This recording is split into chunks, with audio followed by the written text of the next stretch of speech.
Este podcast faz parte do movimento LGBT Podcasters.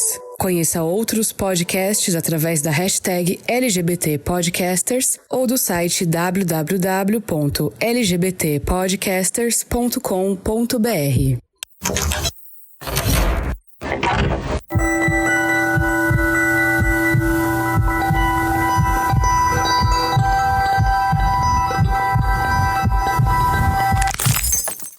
A primeira regra é não se comprometer. Você precisa pensar em você e só em você. A segunda regra é desumanizar a outra parte. Assim fica mais fácil deixar tudo pra lá assim que acabar. A terceira regra é não deixar nada claro. Quanto mais ambiguidade, mais fácil você fazer cara de surpresa e dizer: mas quando que eu te dei a entender isso aí que você tá dizendo? E a quarta regra é saber que, assim como você não deve alimentar nenhum sentimento nos outros, os seus também vão acabar definhando. E quanto menos sentimento envolvido, menos vivo você vai estar. Ok, eu sei que você deve estar se perguntando, mas que diabos eu estou falando?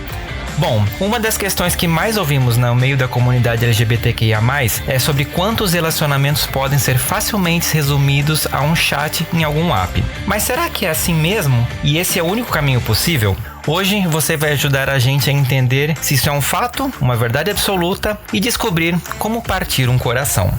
Eu sou Fernando Arazão e esse é o Fora do Meio, podcast que faz parte da rede LGBT Podcasters, que você encontra no @Fora do Meio Podcast no Instagram ou Fora do Meio Pod no Twitter. E antes da gente abrir esse armário, eu quero mandar um beijo especial para o Anderson da Silva, para Denise Mendes e para o Diego, que são patrocinadores desse podcast, e convidar você que está ouvindo a fazer como eles e ajudar este podcast, que, como você já sabe, é um podcast independente. Para se manter, depende da ajuda de vocês. Aqui na descrição do episódio tem os links de colaboração e você pode colaborar comigo com R$5 por mês. Vai fazer toda a diferença no orçamento deste podcast. Com o seu apoio, eu consigo continuar produzindo conteúdos como esse que você vai ouvir agora no Armário Aberto. Armário Aberto. E eu tô aqui com convidados mega especiais para me ajudar a definir, a criar esse manualzinho para você, né, de como partir um coração de forma que talvez ele não tenha retorno, ou mentira, tomara que tenha. Convidados, quem são vocês? E infartar a pessoa, né? Pois é. Botar uma ponte safena na pessoa. Exatamente. Esse episódio podia ser patrocinado pela Super Bonder, mas quem sabe, né, até o lançamento a gente consegue juntar esses caquinhos aí. Gente, quem são vocês e me contem, por que vocês são partidores de corações? Meu nome é Y, eu tenho 32 anos, sou host do podcast Controle Y. E lá é uma audiobíblia de relacionamentos, do ponto de vista de alguém que já se deu muito mal. E isso responde a pergunta do Mignon, que é tipo: eu parti de coração porque partiram o meu, entendeu? Eu sou reativo. Me atacaram, eu ataco de volta, entendeu? Sim. Então, assim, eu já parti muito coração porque eu normalizo hoje em dia, entendeu? Mas hoje em dia não faço mais isso, mas já parti muito coração. Eu sou a Carol Cardoso, participo do podcast Introvertendo. Eu sou lésbica, tenho 24 anos e eu parto muitos corações simplesmente pelo fato de que eu sou taurina. Então, só por isso já basta. Ah, eu também sou taurino! Eu sou fácil de apaixonar e difícil de desapaixonar. Eu sou o Thiago Abreu, sou jornalista, também sou integrante do podcast Introvertendo e eu tenho fama de ter um coração de gelo, mas isso não necessariamente é verdade. Sim, por curiosidade, já que todo mundo citou, qual é o seu signo, Thiago? Capricórnio. Capricórnio, né, gente? Muito frio. Já falou, coração gelado. Bom, quer dizer, aí eu vou ser o sagitariano, né, que tem ali um coração quentinho, mas meu ascendente em aquário. Minha lua é em virgem, ou seja, vai ser só desgraça esse podcast. Eu não manjo de signo, mas eu lembro que meus colegas da graduação falaram que eu era uma pessoa horrível, porque era signo de Capricórnio, ascendente em Câncer, lua em Áries e Vênus em Aquário. É isso aí. Caramba, que legal. Eu não acho que o Thiago tem coração de gelo, ele só é pragmático. Gostei. É isso aí, salvou. Vamos lá, gente. Reza um Pai Nosso e vamos lá, porque, né, vamos ver o que vai sobrar de coração inteiro depois desse episódio do Fora do Meio. Obviamente, eu não preciso dizer pra você que esse episódio é inspirado naquela música maravilhosa da Marina, Ace the Diamonds, né? Diamonds é aquela coisa dura, né? Um diamante, ou seja, vai ser difícil de partir, mas vamos lá. E a gente, né, vai falar aqui de relacionamento nessa série de episódios especiais pro mês de junho. Já tô adiantando pra vocês aqui, vão ser 3 episódios pra gente falar de relacionamentos. Aproveitar, né, Santo Antônio ali, mês dos namorados, e dar um pouquinho de esperança, ou não, pra você ouvinte. Mas eu quero começar perguntando pra vocês, caros convidados, a gente tá numa fase hoje de que a gente consegue olhar, né, a gente tem mais ou menos a mesma faixa etária, eu imagino, de que a gente veio de um período sem muitas referências de relacionamento, de repente a gente começa a ter referência de relacionamentos LGBTQIA+, mas, assim, quando a gente olha a gente tem uma formação e a gente olha pros casais hoje em dia, né, tanto héteros quanto LGBTs, o que vocês acham que é a principal diferença que define hoje um relacionamento hétero ou um relacionamento não hétero? O que muda, na opinião de vocês, mais de um para outro? Eu vejo particularmente 2 diferenças fundamentais. A primeira diferença é relativa à relação com o meio social, né? Um relacionamento heterossexual possui uma validação familiar, uma validação da sociedade muito mais fácil. Às vezes até o contexto social que esse casal LGBTQIA+, é até favorável, só que as pessoas já têm um certo receio de se posicionar, né, de serem invalidadas nesse processo. E uma outra característica que eu acho que também é muito forte é que existem certos tabus que podem ser menores dentro de uma relação que não é heteronormativa, né? Então muitas vezes há uma maior abertura sobre temas como não monogamia, também existe uma maior aceitação de ideias até como relacionamento aberto, sobre ter muitos parceiros casuais, etc. A gente sabe, por exemplo, que em relações heterossexuais, isso eu sei de amigos meus, que existe todo um processo do homem chegar da mulher, de entender os sinais, de ter um encontro, 2 encontros, 3 encontros, sair 1 mês, 2 meses pra conseguir um beijo, pra conseguir uma transa. E às vezes no meio gay, né, especificamente aqui reduzindo ao meio gay, o cara tá encontrando o outro e em 5 minutos já está chupando um ao outro. Então, né, acontece muito isso. Sim. Eu poderia ter falado isso ou ficou muito explícito? Não, tá ótimo, pode. Esse é um podcast sem censura. Então, olha, o que eu acho, pra mim, são 2 palavras, assim, comparando. Referência, porque eu acho que, sei lá, eu cresci muito próximo dos meus primos. E todos eram héteros. Então, assim, meu primo namorava na escola, meu primo começou a namorar no cursinho. E aí, com 16, 17 anos, eles levavam as namoradas na família. E eu já entendia que eu era gay. E eu jamais poderia fazer isso. Então, eu acho que teve um tempo pra eles poderem construir uma base de referência de relacionamento. E pra mim, eu acho que essa é a maior diferença. Porque eu acho que até eu começar a me relacionar, até eu começar a entender o outro, pra depois que eu entender o outro, eu me entender diante de uma relação, nisso eu já tinha o quê? Uns 23, 24 anos. Então, assim, são quase 7 anos de diferença. Que são uma diferença muito grande, é muito tempo. Então, pra mim, a maior diferença, a principal é essa. É o tempo de construção e a referência. Isso pra mim faz gritante a diferença, assim. Eu me identifico muito com isso. Na minha família também tem muito... eu sempre tive proximidade com os meus primos, com a minha família estendida. Então, não só primos, meus tios, mas meus tios avós. Então, primo de 1º e 2º grau, minha família é muito grande. E eu me lembrei de uma história aqui, que a minha irmã levou 2 amigos, que um deles acabou se tornando namorado dela. E ela levou eles pra dançar quadrilha na casa da minha família. Então, toda a família ficou falando que eles eram maravilhosos, ficaram convidando sempre. Quando eles namoraram, ele foi super bem recebido na família. E nessa mesma ocasião, nesse mesmo dia, a minha família é muito feminina, então tem muito mais mulher do que homem. Não tinha homem pra todo mundo, pra fazer o par da quadrilha. Então, teve algumas mulheres que ficaram juntas. E aí, a minha tia, quando ela foi anunciar a quadrilha, ela falou assim, olha, a gente vai juntar essas mulheres aqui, mas isso daí não tá certo, é só porque não tem homem suficiente. Então, assim, no mesmo dia que ela foi, que esse pretenso namorado da minha irmã foi super bem recebido, ela já demarcou que aquele lugar era mulher com mulher da Jacaré. Mulher com mulher da Jacaré, gente. Ela já começou, né? Tipo, opa, que não. Então, eu acho que a maior diferença realmente é o preconceito, a falta desse suporte de poder apresentar na família, é sempre uma questão, quando apresentar na família e se a pessoa é de boa, e às vezes é de boa pra uma família de uma pessoa, mas pra outra não é.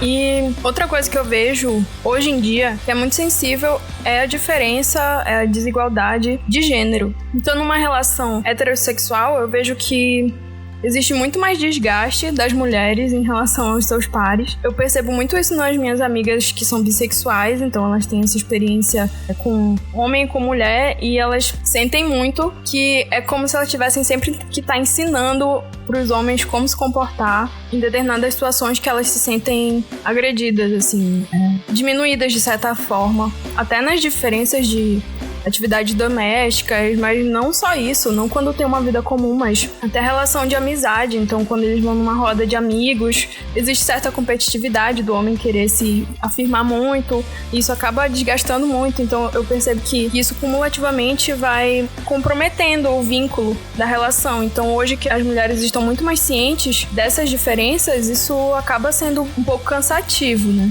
Porque numa relação lésbica, eu não sinto que tenha essa diferença, apesar de que existem diferenças de poder. Às vezes uma mulher se sente mais que tá numa hierarquia maior do que a outra, mas isso não é uma questão relativa ao gênero, e sim outras questões.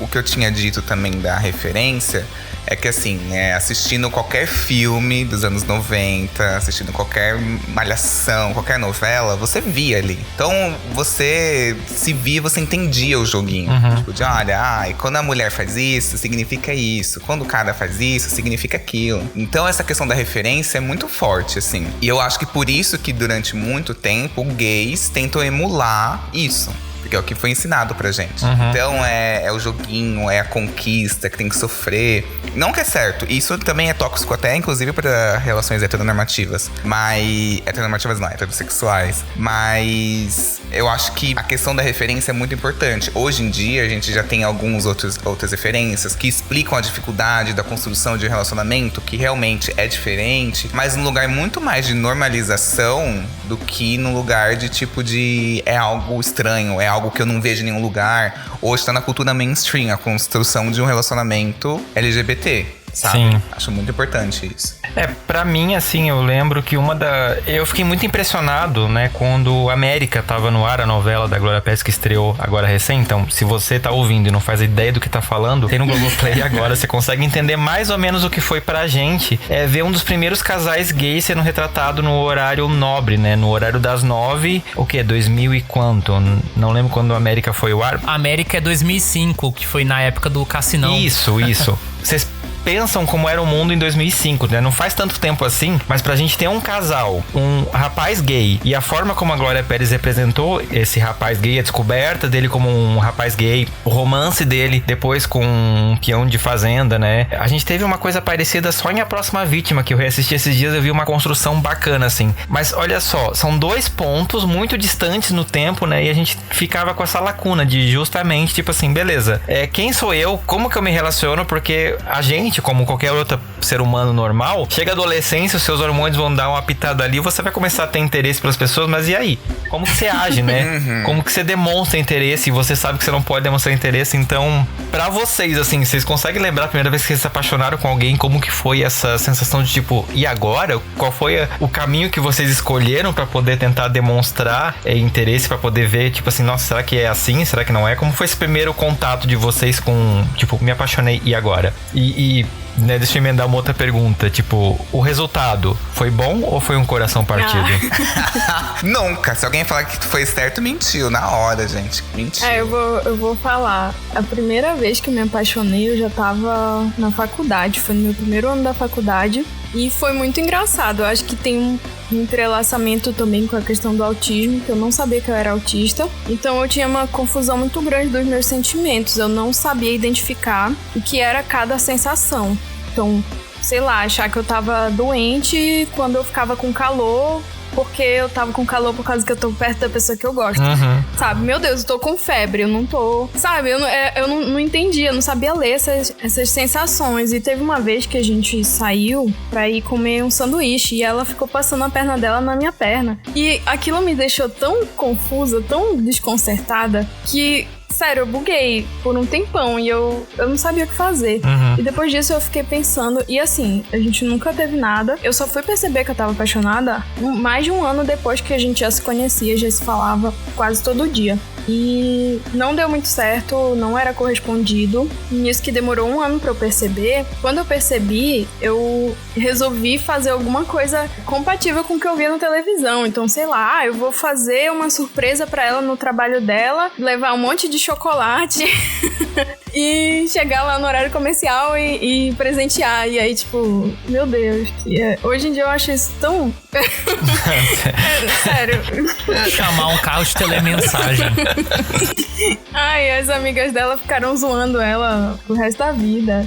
E eu também, sempre que elas me viam, elas ficavam zoando. E eu não entendia direito o que era isso. Sim. E era tipo um grupo só de sapatão, era um monte de sapatão. E ao mesmo tempo que eu fiquei feliz de estar no meio que só tinha sapatão, eu fiquei nervosa, porque eu não sabia como agir nessa situação, né? Sim. Eu fui o clichê, me apaixonei por um homem hétero. Foi ridículo. Na escola ainda, eu tava no 2º colegial. E foi aquele amor platônico, de sofrer calado, de falar, meu Deus, me declaro ou não me declaro, durante 2 anos. E aí, eu lembro que na época eu tocava aquela... Tinha até trilha sonora, eu tocava aquela música da sua estante, da Pitty, sabe? Nossa, Sim. gente, eu amava, sofria. Quem nunca escorreu atrás da porta ouvindo na sua estante?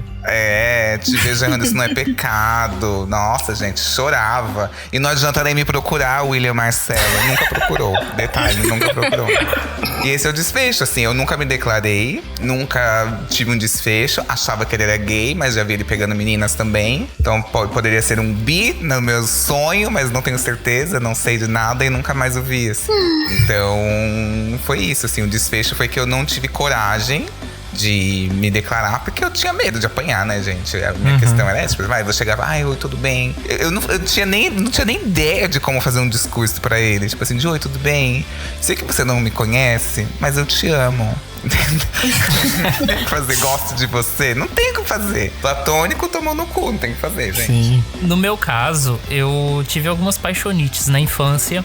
Inclusive, até por meninas, assim. Então, mas eu não levo isso em consideração, porque é infância e tal. E aí, na vida adulta, eu só fui sentir realmente, olha, estou apaixonado num pequeno caso que eu tive em 2018. Porque assim, eu tinha ficado com um cara no ano de 2018 e ele era muito apressado com as coisas. Eu gostava dele, achava ele legal e tal, mas com uma semana que eu tava ficando com ele, ele pressionou por um namoro. E assim, já tava sentindo que o negócio não ia dar certo. Beleza, eu cedi e tal, ele continuou ficando comigo. Na semana seguinte, ele falou que era melhor a gente se afastar, porque ele teve uns problemas familiares e eu me senti muito descartável. Sim, é uma longa história, né? Mas resumindo aqui, aí ele disse, não vou segurar pra você, você pode sair com outras pessoas, não sei o que, não sei o que. E eu falei assim, quer saber? Vou fazer isso mesmo, sabe? Eu tava chateado, reativei o Tinder no mesmo dia e dei match com um cara que era de um curso próximo dele, ele fazia física e né, o outro cara que eu dei match era da física médica. E aí, basicamente, eu comecei a conversar com esse cara era muito legal, muito gente boa,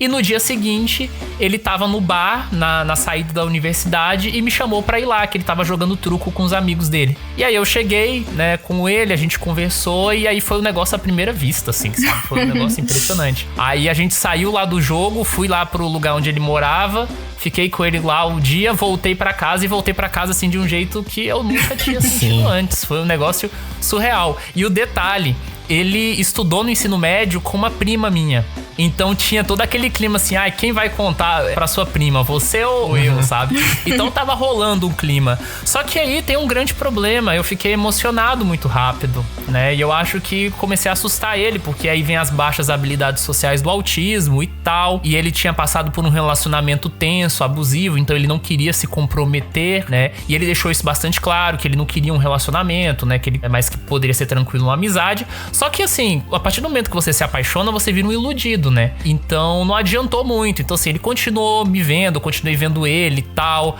Mas assim, o clima tava ficando muito tenso. E aí depois de um mês aconteceram umas coisas bem pesadas assim, e teve um rompimento. E eu fiquei mais de 2 meses muito mal, assim, sabe? E aí, vem de novo baixas habilidades do autismo. Eu queria me explicar, queria me desculpar. Não necessariamente eu fiz coisas erradas, foi uma série de fatores. Mas aí eu fiquei, tipo, alucinado, sabe? Foi uma coisa muito difícil de lidar. E quando eu passei por aquele processo e olhei pro meu passado, eu falei, não, nunca mais eu quero passar por isso. E até hoje nunca passei, então acho que tô bem. Deu certo, deu certo. Gente, vocês ouviram esse som? Acharam que era o tabu quebrando? Não, são os nossos corações. Mas... Não, e um detalhe que eu queria contar também dessa história. Olha pra você ver o quanto que às vezes o mundo é pequeno. No dia que eu encontrei esse cara e a gente tava saindo do bar e indo pra casa dele, passou um ônibus na rua. Dentro desse ônibus estava o cara que eu saí dias atrás e que tinha encerrado as coisas comigo. E aí ele me mandou mensagem perguntando assim, eu vi você, não sei o que. Aí eu falei literalmente, não, é um cara que eu tô ficando e tal, ele é do curso de física médica. E aí o cara ficou meio chateado e respondeu assim, né, sarcasticamente, vai pegar todos os físicos da UFG, né? Eu senti um veneno assim dele escorrer. Cheio de... Sim. Na verdade, assim, o que eu vou falar agora eu falo pra pouquíssimas pessoas na minha vida, né? Eu vou fazer um exposed agora. Mas eu acho importante, né, a gente falar, né? Tem sido meu assunto da terapia dos últimos tempos e eu vou falar porque já tá uma coisa resolvida. Eu lembro que o meu primeiro grande amor eu devia ter uns 17 anos, eu acho, e foi por um meu chefe do lugar que eu fui trabalhar. E foi uma desgraça, porque a falta de referência que o Y comentou foi justamente isso, faz a gente fazer essas coisas, igual a Carol falou, inspiradas nas novelas, né? Da Superstar na novela, você vai fazer igual, porque esse é o caminho. E eu escrevi uma carta me declarando. Ai, meu Deus. E assim, ele morava em outra cidade, então tinha um ônibus da empresa que levava os funcionários. Aí eu entreguei a carta pra ele. Antes dele entrar no ônibus, eu disse, só lê depois que você estiver sozinho em casa. Por que Deus? Por que Deus? Você foi demitido? Aconteceu alguma coisa? Foi lógico, né? Ai, meu lógico Deus. que, tipo, depois, né, houveram uns cortes e tudo bem, mas assim, foi péssimo. Eu fiquei muito mal, porque foi justamente numa época da minha vida em que eu tava começando a entender que, tipo assim, eu falhei miseravelmente como crente na tentativa de me curar. Então, eu estava confrontando muito essa questão, tipo, da realidade que representava a minha sexualidade. Me apaixonar por esse cara foi um choque, porque ali eu vi que eu não tinha como lutar contra. E aí juntou tudo isso e acabou sendo 2007 da Britney Spears na minha vida, né? Foi exatamente o mesmo ano. E foi tão péssimo quanto. Isso mexeu tanto comigo que eu passei um tempo, inclusive, tomando remédio controlado. Foi uma desgraça, assim, na minha vida. Eu demorei muito tempo até conseguir me recuperar. Quantos anos você tinha? Em 2007, eu acho que eu tinha uns 17, 18 anos. 17 anos, acho que por aí. Mas foi, tipo, horrível, assim. Foi horrível e eu demorei muito a me recuperar e, né, parei depois de tomar remédio, etc e tal, contra a vontade do psiquiatra na época. Hoje eu olho pra trás e eu vejo que houve um tratamento errado, né? Porque eu não precisava daquilo, eu precisava de um apoio psicológico só de me entender, porque eu tava num momento ali de confrontar quem eu era de verdade. Então, pra vocês verem, assim, essa primeira paixão, ela é tão avassaladora, às vezes, quando a gente não sabe lidar, pelas faltas de referência que elas podem marcar muito, né? Inclusive, tipo, fazer uma coisa muito horrível, né? Com a vida da pessoa. E depois, com o passar do tempo, né? Você vai crescendo, você vai vendo que as coisas são um pouquinho mais complicadas, porque você começa a descobrir o mundo, como ele funciona, e você percebe que você não tem o menor trato social pra poder lidar com paixão, porque você não sabe, né? Ninguém te ensina como é lidar com alguém do mesmo gênero. E aí eu acho que é uma coisa que a comunidade LGBTQIA+ peca também, e eu queria a opinião de vocês sobre isso, porque a gente acaba sendo condicionada na superficialidade, né? Então, como o Thiago mesmo comentou, é tudo tão rápido, né? Você baixa o aplicativo, conversa com outra pessoa e as coisas se tornam meio descartáveis, né? Eu tenho essa impressão de que a comunidade vende muito essa imagem de relacionamento. A Carol vai poder me corrigir, mas eu não vejo isso muito na comunidade lésbica, né? A comunidade lésbica, tanto que tem aquele meme, né? Que tipo, vocês vão morar juntas no segundo encontro, no terceiro já estão decidindo o nome do gato. Eu vou te dizer uma coisa, Isso não é meme, isso é a realidade. Como é que é a visão sua como lésbica dessa vivência? Tipo assim, vocês enxergam o mundo gay principalmente, né? Tem isso mesmo? O mundo lésbico é diferente? Como é que é a sua visão como uma mulher lésbica desse... Olha, minha amiga sapatona tá encalhada, sofrendo horrores, gente. Não sei. É bem diferente, eu acho. Pelo que eu converso com o Thiago, é bem diferente. Pra ele as coisas são muito mais fluidas. Ele chega e combina lá no Grindr as coisas. E aí ele vai Tem aquele meme, tem local. E, nossa, tipo, numa relação lésbica é muito difícil disso dar certo. Tanto que uma vez que eu fui usar um aplicativo e uma mulher mandou uma dessas assim, e aí, tem local? E eu fiquei, não. Aí, tipo, não, nem respondi, eu só bloqueei, porque isso realmente é incomum, é muito incomum, sério. Geralmente começa com umas piadas sem graça e demora uma conversa. Eu acho que é tão extremo nesse sentido. Vou falar uma coisa meio secreta aqui, mas até aquelas coisas de sexo virtual são diferentes, sabe? Tipo, não é, mandou um nude aqui, falou sacanagem, putaria e pronto, acabou. Não, tipo assim, pelo que eu ouvi por aí de outras pessoas, tem uma conversa antes de acontecer, mesmo quando tem o fim de sexo virtual, sabe? Tipo, uma conversa sobre a vida, fala dos primos, fala dos pais, aí só depois que vai pra falar as putarias, sabe? Nossa, e eu acho muito interessante isso. Eu nunca tinha parado pra pensar como que é uma coisa bem característica da comunidade lésbica. Não, gente, pra mim é tipo, enfim, eu cheguei no nível de conseguir normalizar isso, assim, de tipo de Grindr, de Tinder, conseguir normalizar muito isso. Tanto que hoje em dia, por exemplo, esses dias eu me surpreendi comigo mesmo, porque abri o Grindr e aí a primeira mensagem que tinha era servido. E era tipo uma foto do cara mostrando uma nude do cara, o pau, assim, servido. Meu Deus. O Y de antigamente ia falar, que horror, você é louco de mandar isso pra mim? Que isso? Eu ia ficar chocado. Eu fiz assim, olha, tá, não tô de boa. Tipo assim, ignorei só, sabe? Tipo, já normalizei, já consigo entender. Tá servido? Não, tô cheia, tô satisfeita. E aí, vida que segue. E aí eu entendo isso, assim, de tipo de peculiaridades, de construção diferentes. Cada sigla tem uma característica também, eu acho bem interessante isso. Mas eu não diria que, assim, eu não acho que, por exemplo, é superficial. Eu acho que são objetivos diferentes. Entrar no Grindr, eu não acho que é superficial. É tipo assim, eu quero transar. E antigamente eu confundia. Eu entrava no Grindr achando que a partir de uma transa eu iria encontrar alguém e de repente, opa, tem um estalo e essa pessoa se apaixonar por mim, enfim. E aí eu percebi que não. Que eu não posso ter essa expectativa de ir lá. E aí eu também não acho justo falar que as pessoas que estão lá só querendo sexo são superficiais. Porque é um desejo, tá afim. E aí eu acho que a gente vai para um outro lado, que eu acho que tem muitas questões que as pessoas estão passando, principalmente nesse durante pandêmico aqui ainda. Então, assim, eu acho que tem outras questões. Eu não diria, assim, eu Y, não acho que é superficial. Eu acho que tem outras questões, assim, não acho que é superficial. Eu concordo contigo, principalmente levando em consideração que cada pessoa tá vivendo seu momento na vida, né? E cada um tem uma lógica de como encara esses serviços, por exemplo. Eu tenho uma lógica que, quando eu estou no Tinder, eu quero relacionamento. Então, assim, se alguém dá match comigo no Tinder, a minha lógica é, estou ali conhecendo pessoas que, no mínimo, vão se tornar amigos. Quando eu estou no Grindr, eu quero relação sexual. E, às vezes, rola alguma amizade, né? Amizade? Eu tava com essa dúvida esses dias que eu falei assim, tô afim de escolar uma amizade. Rola mesmo amizade? Pra mim é um papo pra comer cu, assim. Amigo, pra comer Claro, cara. Rola mesmo, eu uma vez tava, e foi esse ano, inclusive, eu tava no aplicativo, um cara mandou mensagem pra mim, e assim, não tinha compatibilidade pela descrição do perfil dele e a minha. E eu deixei bastante claro, olha, não vai rolar, não vai dar certo e tal. Ele falou assim, mas a gente pode ser amigo e tal. Eu falei, não, beleza. E a gente começou a conversar, a gente saiu e viramos amigos.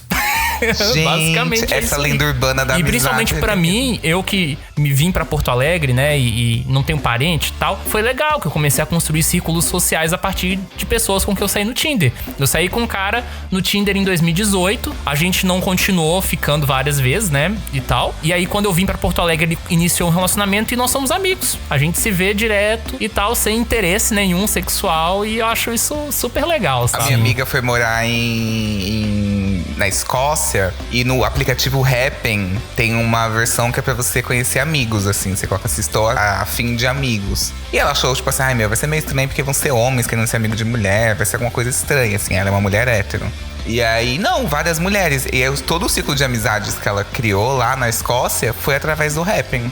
mas porque tem essa função. Tipo, eu quero isso é sair muito para legal. beber com amigos. E aí outras pessoas que estão a fim de sair pra beber dão match em você. Aí uma janelinha você conversa e você sai. Ah, interessante isso. Eu já usei o Happn, eu fiz uma amiga, mas nunca deu certo da gente sair. Eu tenho uma dificuldade pra usar aplicativo também. Mas o que eu achei muito no Happn, que eu achei muito interessante, é perfil de casal. Então tem muito perfil de casal lá. Aí eu acho interessante até. Virar marmita de casal. Uma vez eu já dei match num casal, só que na minha cabeça eu ia ser amiga do casal. E aí eu acho que não era isso que eles estavam procurando. Era um papinho pra comer cu mesmo, não era amizade não. Tipo, o que é amizade, menina? Sim. Não, mas eu vejo que tem muito isso mesmo, e eu acho que às vezes a gente acaba confundindo, e eu falo isso como uma pessoa que cresceu no interior mesmo, né? Como você tá ali naquele mundinho muito restrito e você não tem com quem falar sobre sexualidade, principalmente que você é gay, que você gosta, porque é justamente o que o Y falou, né? Você não sabe se você vai apanhar, se a pessoa vai te compreender, etc. Então, às vezes, o único caminho disponível, né, hoje em dia são os aplicativos. Naquela época era o quê? O bate-papo do UOL. Então, e aí? Como que você sabe, né, qual é o interesse daquela pessoa, qual é a questão daquela pessoa? E eu acho que a gente acaba aprendendo se condicionando talvez a confundir muito, né? Tipo assim, na esperança de tipo assim, eu só posso usar o Grindr, então vou procurar um amigo lá. E não necessariamente as pessoas que estão lá vão corresponder a essa sua expectativa, né? Então, eu lembro que ano passado teve um caso assim, eu conheci um rapaz no Happn e a gente começou a conversar. Só um parênteses aqui, ouvinte, no ano passado, em junho, eu pedi pra vocês um tempo pra me afastar do podcast porque eu precisava me curar de um coração partido. Tem a ver com essa história, tá? Então, pra vocês entenderem. E aí é que tá, eu comecei a me envolver com essa pessoa e ele correspondeu em uma parte, mas assim, depois ele veio com um papo de só queria amizade, mas ele me correspondeu em várias coisas afetivas e deu muito ruim. Eu não fui um robô, eu fui um pouco emocionado. E tudo bem, né? Depois, né, consegui me reerguer e etc e tal, isso que importa. Mas esse aqui tá a questão. Eu acho que às vezes a gente torna os negócios, as relações superficiais, porque a gente fica procurando coisas nos lugares errados, né? A gente condiciona a procurar, tipo assim, não, Grindr vai ser só putaria. Então qualquer pessoa que vir lá com um papinho, tipo assim, nossa, eu não vou nem dar a chance do cara falar do gosto musical dele, porque eu já vou achar, tipo assim, não, ele vai querer me comer, ou vai querer que eu coma ele, então não vou nem dar abertura pra ele falar qualquer outra coisa. Isso acaba sendo tóxico também, né? Porque a gente limita as pessoas naquele contexto, naquela caixinha que a gente também tá, não necessariamente só procurando coisas carnais, né? Digamos assim. Assim, no podcast Controle Y, eu vou gravar um episódio sobre qual foi a última vez que você se apaixonou. E eu me surpreendi muito, porque muitos casais se conheceram no Grindr. Principalmente durante esse período de flexibilização da pandemia. E me surpreendeu, assim, porque é onde eu acho, assim, tipo, tem um podcast de relacionamentos, conversando com pessoas. Eu acabei de gravar um episódio sobre Estou Namorando e Agora, que é sobre a pessoa que era muito solteira, se entende quando acabou de entrar num casal, como que é esse novo mundo. E algo muito incomum, assim, entre essas paixões. É a surpresa. É onde você vai se surpreender. E eu percebo muito isso, assim. Eu acho que uma questão é que as pessoas estão num modo muito automático, pensando em pessoas de aplicativo. Muito automático. Já é um julgamento muito rápido. A interface do aplicativo do Tinder, por exemplo, pra você julgar e falar sim ou não, é muito rápido. Quando você dá match, você comemora, não quando você conversa. Quando você acha alguém interessante, às vezes você vai conversar e é tipo assim, oi, tudo bem? Tudo, e você? Tudo. Morre o assunto, tipo, pra onde vai, assim, o que eu falo? Será que essa pessoa tá aberta? Será que eu tô incomodando? E aí você vai fazendo isso tantas vezes que aí é isso, vira algo pra colecionar. E eu acho que a gente tá nesse momento, assim. Você disse agora que você se acha emocionado. Fui emocionado mesmo. E eu sou muito a favor da pessoa ser emocionada. A questão da pessoa ser emocionada é ela saber pra onde ela direcionar essa emoção. E tipo assim, existe algo... Eu me sinto muito representada. Tipo, eu tenho uma raiva de quem fala não seja emocionado, não cria expectativa. Sem expectativa, você não levanta da cama. Tipo, tudo bem ser emocionado. O que é mais importante é você ser claro. Ser claro. E hoje, eu acho, a gente pode ser claro, mas a gente não pode cobrar uma clareza do outro. Por quê? A outra pessoa, às vezes, não se comunica da mesma maneira que a gente. E ela não vai conseguir falar do jeito que a gente vai entender. Às vezes, uma pessoa vai lá e dá um ghosting porque ela não consegue chegar e falar assim, não gostei de você. E tipo assim, essa pessoa não tá errada totalmente. Eu tenho que entender também, um ghosting, entendi, entendeu? É errado? Teoricamente é. mas eu acho que as pessoas não estão humanizando a outra. Porque é isso, nem todo mundo vai falar da mesma maneira, com a mesma linguagem, da mesma forma, no mesmo tempo que você. Tem gente que precisa digerir. Por exemplo, no começo ela falou que o Thiago era uma pessoa pragmática. Não é que se apaixona, é pragmática. Então imagina um emocionado com um pragmático. O emocionado já é tipo assim, vamos namorar. É isso, Sim. bora, não sei o que, já sei, já tenho certeza. O pragmático vai ter o pé atrás, desconfiado, traumas de relacionamentos anteriores. Enfim, tem milhares de questões. É mais desconfiado. Então aí dá um erro de match, entende? Pra mim é isso. No caso, com a minha namorada, ela é... Assim, eu não diria que ela é pragmática, mas ela é muito cuidadosa. Então, desde, sei lá, a gente se conheceu no meio de 2020. Fim de 2020 eu já tava falando que eu queria namorar. E ela nada, ela ficava, ai, não sei se Ai, esse rótulo faz sentido. Ai, que ódio. Não sei o quê. Aí, quando foi... O terror dos emocionados, nossa. E a gente só começou... Não, então, tipo assim, tava super estabelecido que nós duas estávamos se gostando muito, apaixonadas, não sei o quê, querendo manter pra vida e essas coisas. E eu ficava, tipo, mas por que a gente não namora, sabe? E é uma relação à distância. Então tem esse agravante também. Coisa de... Checklist de ser sapatão é ter pelo menos uma relação à distância. Sim. Menina do outro estado. Nossa, acima de 100 quilômetros, amo, é isso. Não quero ninguém a 300 metros de mim, quero no mínimo 100 quilômetros de mim. Aí ela só foi, nossa, entre aspas, me pedir em namoro, que eu acho tão besta essa coisa de pedir namoro, mas enfim, ela só foi me pedir em namoro no início desse ano. E meio que não fez diferença nenhuma, porque pra mim eu já tava namorando com ela, sabe? Pra ela precisava de um passo a passo da cabeça dela e deu certo. E mesmo quando a gente não tava namorando, eu não sentia que faltava alguma coisa. Então, sobre isso que tu falou mais cedo de ghosting, eu acho que depende muito do tempo que tu tá com a pessoa. Porque se for uma coisa do Tinder, que tu conheceu a pessoa, conversou um pouquinho, tu some, eu acho ok. Agora, tu ter uma relação, tu chegar a ficar com a pessoa, ter uma proximidade, ter uma... Acessar a intimidade ali, né? E aí tu sumir sem falar nada, eu acho meio assim... É falta de responsabilidade afetiva. Porque eu acho que também, da mesma forma que a gente tem que entender o outro tem que, no mínimo, entender um pouco a gente, que a gente é um ser humano. Então, se ele se tirou um pouco do tempo dele pra dividir a história dele com a gente tirou do nosso tempo pra dividir nossa história com essa pessoa e a pessoa só some, assim, eu não gosto muito dessa ideia, mas se for só um negocinho assim do Tinder, eu acho até mais simples do que complicar uma situação falando assim, olha, não vou mais mandar mensagem, cansei. Sim. Então, esse rolê do ano passado, acho que foi um pouco isso também, né? A gente tava nesse rolê do tipo assim, aí, pra mim eu tava namorando, aí pro outro lado eu não tava. Eu amo. Pra mim tava tudo bem, gente, vocês não têm noção, tava tudo ótimo. Não, enfim, a minha terapeuta que sabe, coitada. Mas fala aí, Thiago, como que você encara essa questão? Eu tô pensando aqui o que eu posso falar que é crescente, mas no geral eu concordo. Sei lá, vou pular essa. Sim. Não, mas você falou porque vocês falaram tudo, eu não tenho o que dizer. Sim. Não, mas você falou um ponto que é interessante, que eu acho que a gente já faz muito isso, e eu me pego fazendo também, que é justamente essa questão dos padrões de atração e de preferências, né? A gente colocou isso na nossa cabeça, que existe um tipo certo pra gente, a gente acaba procurando esse perfil sempre, né? Eu não sei como é pra vocês, se vocês ainda têm esse negócio, mas eu fico me perguntando muito, tipo, beleza, quem disse que eu só gosto desse perfil? Porque normalmente eu me pego olhando pras fotos lá do Tinder ou Grindr, etc, e eu procuro aquele perfil, mas de repente essas pessoas que eu mais me dou bem são totalmente o oposto daquilo, são totalmente fora desse perfil que eu acredito que é o correto pra mim. Quando a gente foca demais, tipo assim, não, a pessoa que eu quero vai ter que ser desse jeitinho, a gente acaba perdendo justamente essas outras oportunidades e desumaniza qualquer outra pessoa que tente chegar perto, né? Tipo, não, você não serve pra mim, tipo assim, é o iFood, né? Não gostei da cor desse hambúrguer, não vou pedir ele. Péssimo, né? É que eu acho também que muitas pessoas, principalmente pensando aqui nos aplicativos, tentam facilitar muito a vida. E aí é aquela questão do pré-julgamento. Então, se você for olhar os aplicativos, a primeira coisa que aparece embaixo é a profissão. Nome da pessoa, profissão, onde a pessoa se formou. Porque é um filtro. A gente vai criando esses filtros de aparência.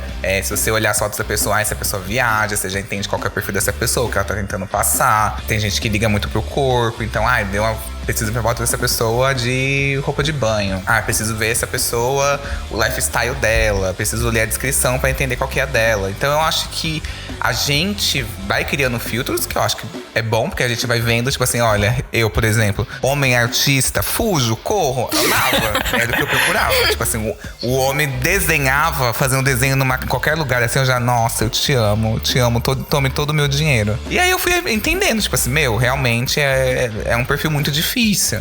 Então, assim, pra mim, vou criando, tipo, uma repulsa mesmo. E é errado, Sim. porque pode ter um artista legal, que seja legal, que gosta, que seja herdeiro, mentira, aquele que quer dinheiro, que seja herdeiro. Deixa eu só fazer um adendo. O menino do ano passado, ele desenhava também, então pode ser um perfil... Ai, gente, corre. Ai, gente, eu tô com medo agora, porque eu desenho. Você falou no começo que você quebrava muito o coração das pessoas, tá vendo? Então. Olha, gente, corre. Ai, que droga. Pessoa desenhista, que esse pique... é assim, olha, o perfil que eu gostava. A pessoa, no date, tinha um humor meio macabro, tipo, gostava de falar alguma coisa meio de morte, assim, tem um mistério. Você vê que tinha uma ferida ali. Eles soltam no meio do date um trauma. E ele tem a mínima aptidão artística. Eu já me apaixono. Calcinha no chão na hora. Olha, tipo, tome todo o meu dinheiro... Te amo, e é isso, estamos namorando. Eu tinha esse perfil, assim. Até eu perceber de várias vezes que eu me envolvi, várias vezes deram errado. Aí eu falei, realmente, hoje eu queria uma repulsa. O que eu acho que é errado, porque realmente pode ter essa pessoa que vai ser legal. Mas eu acho que hoje em dia a gente tá muito nesse automático, de tipo de... não sou essa pessoa, mas por exemplo, gordo não, baixo não. Sem barba não. Calvo não. Não sei o que. A pessoa pode ficar nessa, entendeu? Tipo, ir total pela aparência. Ou, tipo assim, quer um advogado. Esse daqui é garçom. Não, esse daqui é, sei lá, PJ de contabilidade. Não quero. Esse daqui não quero. Sabe? A pessoa pode criar esse foco e ir só nela. Assim. Mas eu acho que a pessoa acaba se limitando. Sim, tem de signo também. Uma vez eu fui bloqueado por um menino depois de falar pra ele que eu era de Sagitário. Tipo, ele só falou, tipo, Sagitário não, e sumiu, bloqueou. Eu fiquei tipo... Eu também... Eu não falo meu signo em aplicativo, porque eu sei que as pessoas fazem isso. Mas eu tenho uma curiosidade também de vocês. Não sou host, mas eu quero fazer uma pergunta. Fica à vontade. Fora do mundo dos aplicativos, como fica essa questão dos padrões de atração, tipo, pra vocês, assim? O que atrai vocês? Pode falar. Não, é que, assim... seguindo também toda a conversa, eu penso que os aplicativos reforçam algumas coisas que no mundo real já existem. Como, por exemplo, a própria questão da localização. Porque a localização é um determinante muito grande, às vezes, de padrão socioeconômico se você mora numa cidade muito desigual. E aí, naturalmente, você acaba se relacionando com pessoas que pertencem àquela região, àquele espaço onde você vive. Por exemplo, quando eu era estudante da Universidade Federal de Goiás, eu só saía com estudante da UFG. E o cara poderia morar, sei lá, do outro lado da cidade, mas o ambiente da universidade já facilitava na localização, e aí o perfil, né, assim, até de conversas, de interesses, batiam muito ali em níveis de idade. E eu acho que no presencial isso acaba ocorrendo também, sabe? Então, acaba sendo uma questão, assim, quase natural, entre aspas, a essa tendência que a gente tem de se relacionar com perfis que pertencem a um nível socioeconômico parecido, que vem de contextos parecidos. E no meu caso, particularmente, assim, eu gosto de homem nerdola, né? Então, assim, eu já saí com homens de todas as formas até, assim, né? Mais casualmente. Mas relacionamento sério, eu tenho uma tendência a ficar com nerds, assim. Os meus dois ex são bem nerdolas, assim. Um é mais nerdola no sentido tradicional da palavra, o outro é mais nerdola no sentido intelectual. Sim. Mas eu tenho essa tendência. Eu também. Sim. Não, é que eu acho que assim, no ao vivo, eu acho que tem outros fatores diferentes dos aplicativos. Depende do lugar que você tá, da quantidade de álcool que você tá. Porque aí seus filtros, você tem filtros, assim. Essa pessoa tá meio vestida, essa pessoa é estilosa. Por exemplo, eu amo homem meio urso. Amo, assim, amo, assim. E aí eu já olho e tal, não sei o quê. E aí, a partir do momento que você fala assim, não, gostei dessa pessoa, você vai começando a olhar, ver se essa pessoa te olha, vai sendo bem stalker, louco, olhando a pessoa, assim. vai vendo se ela te olha de volta, aí tem uma troca de olhares. E aí eu acho que é diferente, entende? E aí, dependendo, às vezes eu gosto do urso, mas aí do final aparece um nerdola e eu tô bêbado e eu gosto também, tá tudo certo, bora aí também, entende? Tem esse momento do Tinder também que você fala, tipo assim, meio, ai, foda-se, vou dar like aqui em todo mundo, vou ver quem vai me dar like de volta. Eu acho que existe algo próximo, mas eu acho que os aplicativos aceleraram esse pré-julgamento. Então a gente se limita um pouco mais, porque a gente tem mais filtros. Agora que a gente tá voltando ao vivo, por exemplo, eu era tipo assim, a pessoa que é muito difícil pra mim chegar em alguém. Muito difícil. Eu tenho uma grande dificuldade. Eu sou assim, aquele meme, aquele adesivo de Jesus. Ficarei olhando até que entendas. É tipo assim, pelo amor de Deus, chega em mim. Não, eu não consigo. Sim. Agora eu já consigo, tipo assim, não sei o que, bababá. E aí, eu acho que tem uma periquitagem na galera, assim. Eu tô sentindo aqui em São Paulo uma periquitação, fogo, assim. Que eu acho que é Ficou muito legal. acumulado, né? Porque 2020 não teve isso. Então a galera tá um pouco mais, tipo, vamos recuperar o tempo perdido. E assim, e durante 2000... Não teve entre aspas, né? Porque algumas pessoas nunca pararam. Nunca pararam. Mas, por exemplo, pensa assim, 2020, 2021. Você ficar 2 anos no aplicativo, tendo a mesma resposta, tentando puxar o mesmo assunto, o dating burnout. Que é as pessoas estão, tipo, com dificuldade de construir relacionamentos online. Sim. Porque online é a principal forma hoje em dia. Então eu acho que é um momento mesmo que tá muito foda. Tem uma pesquisa do Happn que é bem legal, que ele traça os perfis das pessoas. Não é recortado pra LGBT. Né? Tipo, no geral mesmo, as pessoas respondem. Mas eu lembro que era assim, mais de 80% dos usuários revelavam que, tipo, passava mais tempo curtindo perfis do que conversando com as pessoas que eles davam match. E eu acho que é isso, virou paisagem, que todo mundo, como o Thiago disse, todo mundo da mesma localidade é meio parecido, tem o mesmo lifestyle. Eu moro lá de uma Smart Fit, gente, só tem padrão, não aguento mais padrão, insuportável, padrão não puxa assunto, padrão só manda nude. Então assim... Mas uma coisa que eu acho que você falou, Y, que faz sentido é o seguinte, né? O aplicativo, querendo ou não, ele te pula a parte de você chegar na pessoa e puxar um assunto. Porque numa balada, você gosta da pessoa, você vai ter que ir até ela pra saber de onde é que ela é, qual é o nome, de onde que ela faz. Tipo, sabe? Essas informações básicas de perfil, que ele já tá ali. Então você não vai nem ser o trabalho. Então, tipo assim, já sei. Então, a não ser que seja alguma coisa que chame muito a sua atenção, você não vai precisar puxar uma conversa pra ter essas informações, né? Então... E eu tenho a impressão também que tem gente que dá like nas pessoas só pra encher o ego. Porque, tipo assim, deixa eu ver se a pessoa me daria like de volta. Então é uma coisa que na balada não necessariamente acontece, né? Realmente uma outra forma de lidar. E na balada tem o desafio de chegar. Tem a concorrência. A concorrência. É um ambiente muito mais... Rola selvagem, né? Assim, tipo assim, você tem que chegar lá, porque senão o outro vai chegar na sua frente. Inclusive, parênteses aqui, isso é uma outra diferença do público de relacionamentos LGBT pra heterossexuais. Quando o gay ele começa a socializar com gays, não tem uma praça de que as gays ficam. Não tem, tipo, um shopping só pra gays. Então é, tipo, sempre um ambiente que tá relacionado à pegação. É uma balada, é sempre alguma coisa. Então a gente cresce nesse nível competitivo. Tipo assim, a gente sempre tá competindo entre nós. E aí, fecha parênteses, voltando pra cá. E aí, quando a gente olha aqui pra essas baladas, por exemplo, raramente você chega numa pessoa e se decepciona. Porque você já teve toda aquela coisa da conquista. Você beija e aí depois você se decepciona, entende? Uma vez eu cheguei com um cara, comecei a conversar. Eu falei, a gente se beijou. Eu falei assim, que tipo de música você gosta? Ele, eu não sou fã de ninguém. Eu falei assim, não gosta de uma banda, nenhuma cantora pop? O gay não gosta de cantora pop? Como assim? Ele, não gosta. Aí ele ficou pensando muito, gente. Muito. Aí eu falei, gente, que estranho, né? Tipo, só pra puxar assunto. Ele falou, tem uma cantora que eu amo. Lembrei agora, adoro ela. Eu falei, quem? Ele, Vanessa Camargo. Eu falei, gente, pelo amor de Deus. Fui embora. Agora sim, se tivesse no perfil dele lá, tipo... Mulher gato da Vanessa Camargo. Exato. Tipo assim, sou dono do fã-clube da Vanessa Camargo Brasil. Eu já ia falar, não, mas assim, beijei, foi gostosa, pegada legal e tal, não sei o quê. Depois que vem os filtros. Sim. E aí é o objetivo. Realmente, se você quer construir algo, quanto mais informações você tem, melhor. Pra mim, esse tipo de dinâmica não faz o menor sentido. Não sei como é isso. nunca... Eu acho que se eu cheguei a beijar pessoas em festa foi, sei lá, 1 ou 2 vezes. Teve uma vez que foi muito engraçado, que eu falei pra minha amiga que eu tava a fim de ficar com alguém, e ela disse: ah, tem uma menina que eu conheço que ela quer ficar com alguém também, então vão lá se pegar aí. Ó, o match, aí eu falei, peraí, não, mas não é assim. E aí depois a menina ficou puta que eu deixei ela lá sozinha. Tipo, fui embora pra casa. Ela levou a gente pra um canto, deixou a gente lá e eu fui embora pra casa. E eu disse que eu não sou assim e que eu fui embora. Sim.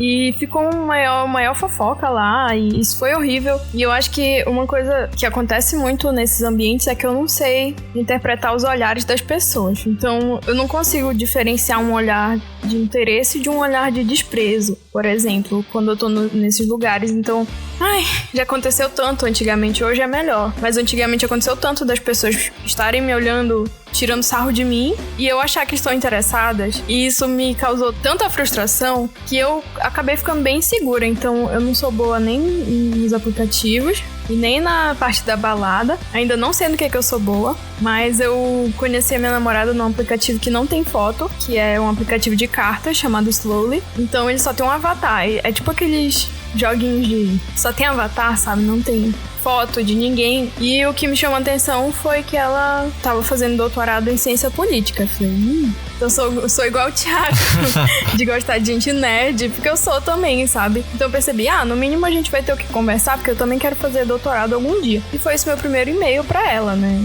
Você foi por e-mail? E-mail, eu conheci ela por e-mail. A gente ficou mais ou menos um mês conversando por e-mail, sem ver foto. As primeiras fotos que a gente trocou foi quando eu perguntei, tu tem tatuagem? Ela falou, sim. Aí ela me mandou foto das tatuagens, não dela, mandou das tatuagens. Eu mandei das minhas tatuagens também. E aí, quando foi um tempo depois, eu mandei uma foto pra ela. Ela achou que eu era fake. E aí a gente foi trocando foto e tem essa sutileza também, por exemplo. Ela me mandava foto, aí um tempão depois ela me falou assim, olha, quando tu estiver flertando com alguém e essa pessoa te mandar uma foto dela, tu elogia, porque eu te mando foto, tu não fala nada. E aí eu fiquei, não sabia, tipo... E eu, nesse momento eu ainda não tava flertando, mas ela já tava. E aí eu não tava entendendo. Então, pra mim é uma dinâmica totalmente diferente, não sei porquê. Tem a questão do autismo, mas o meu jeito é meio assim também. Então essa questão de pegação de balada não faz o menor sentido pra mim. Eu gostaria que fosse mais simples, mas essa coisa de tipo, beijar e depois perguntar gosto musical, não sei nem como funcionaria isso. Não, mas você falou algo que eu achei que pode fazer sentido, que é assim, você falou que você se tornou uma pessoa mais insegura. Então eu acho que pra você a questão da imagem, às vezes pode até, por exemplo, você pode ver uma pessoa que você acha que é muito bonita, você vai falar assim, não tá afim de mim, você vai dar não, porque você vai ficar insegura, sendo que na verdade a pessoa pode estar muito afim de você. Então quando você tirou essa barreira da imagem, conheceu ela através do aplicativo e foi construindo, você já sabia quem ela era antes de dar um rosto pra pessoa. E aí eu acho que é muito legal isso, assim, é inverter, sabe? Hoje a gente vai pela aparência na cara, assim. Gay sempre foi muito pela aparência também, acho que tem isso. Gay é muito tipo, mostra foto do corpo, manda foto do rosto na hora. Gay não tem paciência pra isso, sabe? Sim. Não, a gay é tipo, já manda nude logo, já manda logo tudo, desbloqueia o cadeado do Hornet, já faz tudo aí, querido. Aí eu vou querer saber se eu quero te pegar ou não. Mas tem uma coisa que eu acho muito bizarra, que eu descobri gravando o podcast. Teve esse carnaval agora, né? O carnaval não esse de abril, o carnaval de fevereiro, que foi todo privatizado aqui em São Paulo. E muita gente encontrou pessoas com quem tinham dado match no aplicativo. Então, dei match no aplicativo e encontrei no bloco de carnaval. E aí, tem um caso que o cara deu match no aplicativo, conversaram bastante, aí meio que morreu o assunto, mas tipo assim, ficou meio que claro que as pessoas iam se pegar numa outra oportunidade, né? E aí, tá lá o cara no carnaval, tipo, putz, agora é a chance. E aí, essa gay que me mandou o caso ficou olhando pra gay, tipo, oi, lembra de mim? Não sei o que, lembra de mim? E aí, a gay virou a cara. Olhou pra ele, viu e virou a cara. E aí, eu subi uma enquete no Instagram do Controle Y, eu subo várias enquetes sobre essas dúvidas. Eu subi esse caso e falou assim, coloquei as opções. A pessoa é tímida? A pessoa estava desinteressada? E aí, eu coloquei uma só por curiosidade. Você paquera pessoas somente online? E essa pessoa só vai ser só pra paquerar, só pra encher seu ego? E essa ganhou. Essa opção ganhou. Quer dizer. As pessoas estão querendo manter, tipo assim, um cardápio, mas não necessariamente comer. Quer ter todas as possibilidades e não quer tomar uma decisão. E sabe essa pessoa? Dei match com ela. E virou isso, sabe? Tipo... Sim, exatamente. E assim, a gente não vai dizer aqui que você também tem que sair pegando todo mundo que te mandou um likezinho lá, só porque, né, a gente tem essa questão, às vezes, tipo, tem que bater, tem uma série de questões. Mas deixa eu perguntar pra vocês uma coisa. Na opinião de vocês, existe uma pessoa errada? Aquela que, tipo assim, só de olhar você vai dizer, tipo assim, não, essa pessoa foge bino com esse lado? Artista, mentira. Pessoa que desenha, mentira. Eu pessoa que desenha aí, doutorando e virginiano, já é meu material de descarte no Tinder. Não, eu acho que tem gente que é errada pra você. A pessoa não é errada. Não é que ela é errada, é que ela não vai dar certo pra você. Pra você, ela não vai funcionar. E às vezes a gente tem mania de querer o que não vai funcionar. Que a gente quer provar pra nós mesmos. Tipo assim, não. E lá no fundo, a nossa intuição tá gritando, assim, meio tipo, foge. E a gente só ignora. Que a gente acha que é paranoia, acha que é insegurança. Mas tá tipo, foge. E eu acho que é prestar atenção na intuição. E você vai sacar. Fora isso, a pessoa que te enganar, a pessoa que for cuzona depois, você descobrir, é psicopata. E aí é tipo, não tem o que fazer, azar de quem cruza. Mas é muito difícil, gente. Não existe tanto psicopata assim não no mundo. Eu acho que definitivamente não existe, né? Porque é tudo uma questão de conjuntura, sabe? Tem pessoas que se você tivesse conhecido em outro momento da sua vida, teria rolado. E naquele momento não rolou e vice-versa. Então tudo depende muito dessas questões, assim. E tem gente que inevitavelmente você nunca vai conhecer. Então essas nem dá pra levar em consideração também. Eu acho que gente errada é gente que faz mal pra gente. Então, o meu critério pra dizer se a pessoa é errada ou não é esse. Se a pessoa tá me fazendo mal, quer dizer que ela é errada pra mim. Mas não quer dizer que a pessoa seja errada em si. Eu acho que existem certas atitudes pra mim são inaceitáveis. Então, mesmo se eu não conheço muito a pessoa e eu vejo um comportamento dela que eu acho horrível, eu perco totalmente o interesse. Sei lá, eu tratar mal as pessoas, ser grossa ou gritar. Eu não consigo lidar com pessoas que fazem isso. E eu acho que existem pessoas que passam na nossa vida, mas que não necessariamente são erradas também.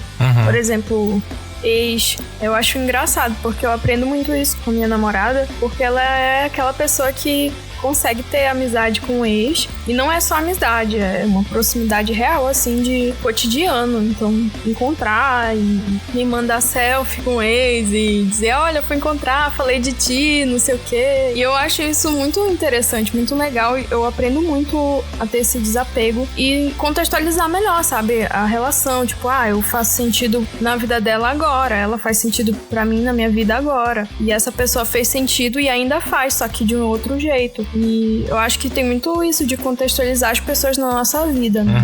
Esse negócio aí de ex é uma coisa que eu tenho muito também. Eu tive 2 relacionamentos, né? Um, inclusive, terminou hoje, no dia dessa gravação. E o meu primeiro, ele tá na minha vida até hoje. A gente trabalha junto, a gente tem coisas assim, a gente conversa sobre a vida e tal. E isso não significa que foi um processo doído, né? O fim do relacionamento, por exemplo. E eu acho que tem tudo a ver com o tema desse episódio, que é exatamente esse processo do término, do fim, né? Porque tem muito aquela lógica, o relacionamento não deu certo. Será que não deu certo mesmo? Às vezes o relacionamento deixou vários frutos, às vezes o contato que você tem com aquela pessoa, a amizade que se desenvolve, por exemplo, mostra que deu certo sim, né? Tem casais que têm um relacionamento durante um bom tempo, tem filhos, depois vai dizer que não dá certo, então seus filhos são um erro, né? Então acho que segue muito essa lógica, assim. E é o que eu tô vivendo agora nesse relacionamento meu que acabou de acabar, assim. A gente terminou, depois a gente conversou sobre outras coisas, a gente passou a tarde conversando e treinando inglês, sabe? Então, assim, tenho um carinho muito grande pelos meus 2 ex-namorados, que não são apenas ex-namorados, são amigos, são pessoas que eu gosto, que eu me importo e que eu compartilho a vida, né? Querendo ou não, eu quero eles na minha vida, assim, o tempo que der. Mas eu sei que tem gente que não lida dessa forma. Tem gente que tem uma coisa... Eu, por exemplo, gente, eu sou aqui, eu sou o exemplo. Nossa, eu tô vendo essas pessoas aqui todas ascendidas espiritualmente, todas terapeutizadas, e eu assim, gente, como assim? Ex pra mim é inimigo, não quero nunca mais olhar na cara, terminou comigo, nunca mais olha pra minha cara, nunca mais vai ver, nunca mais vai ter o gosto da minha presença porque você optou em terminar comigo. Você nunca mais vai poder conviver no mesmo ambiente que eu. Tá satisfeito e nunca mais vai nos lugares que eu vou. que eu te apresentei. Mas é porque muitos relacionamentos terminam não por um desgaste entre as duas pessoas, mas pela conjuntura do ambiente. Por exemplo, o meu primeiro relacionamento terminou por causa da pandemia. Tava inviável da gente conseguir se ver e cada um queria preservar a sua própria vida, não queria correr risco de morrer. Então isso acabou com que a gente não tinha ideia de quando isso ia acabar. Eu tinha absoluta certeza que antes de julho de 2021 não ia acabar. Todo mundo tava crente que 1 mês, 2 meses ia acabar e eu era totalmente cético. E o meu segundo relacionamento, né, que foi o que terminou hoje, foi por algumas coisas de planos pra vida, pro futuro. Mas a gente continuava se dando bem e a gente começou a perceber que a gente se gosta, a gente se respeita. É doído terminar relacionamento com quem você ama, só que melhor agora, enquanto a gente se ama, do que tentar estender uma coisa e a gente começar a ter conflitos e realmente ter um rompimento. Eu acho que às vezes isso ocorre na lógica de alguns relacionamentos. A gente gosta tanto, a gente realmente quer viver aquilo que a gente desgasta algo que pode ser pro resto da vida como uma amizade porque a gente quer ter o outro. E essa é uma coisa que eu aprendi com o meu primeiro ex. Que uma vez ele chegou e disse assim pra mim que ele não acha certo ele sim ter os outros como posse, sabe? Eu vou manter aquela pessoa na minha vida a todo custo, sabe? Que ele não queria assim que as pessoas fossem propriedade dele e tal. E isso mudou também minha lógica de encarar as relações, sabe? Eu era um pouco mais inflexível nesse sentido. Depois que eu conheci ele, minha vida mudou, assim, e pra melhor. Sim. Eu também acho que ter amizade com ex não é sinal de maturidade necessariamente. Às vezes a pessoa mantém o ex na vida, mas tem um monte de coisa mal resolvida e não é uma amizade muito limpa. Eu acho que é uma questão de diferença. Tem gente que mesmo estando com as coisas resolvidas não quer a pessoa na vida, porque encara o relacionamento dessa forma. Eu te via como namorado, terminou o namoro, eu não consigo mais te encaixar na minha vida. Isso é totalmente aceitável, eu acho normal, assim. Ai, obrigado. Não, sim, por esse lado eu também concordo. Não, mas pra mim é a questão do ódio. A questão do ódio pra mim, assim. A questão não é... Aqueles, né? Sim. Eu não vou dizer nem que é pro... Tipo assim, um menino do ano passado, por exemplo, a gente parou de se falar em junho. Ele mandou umas mensagens esporádicas e em outubro a gente voltou a se falar.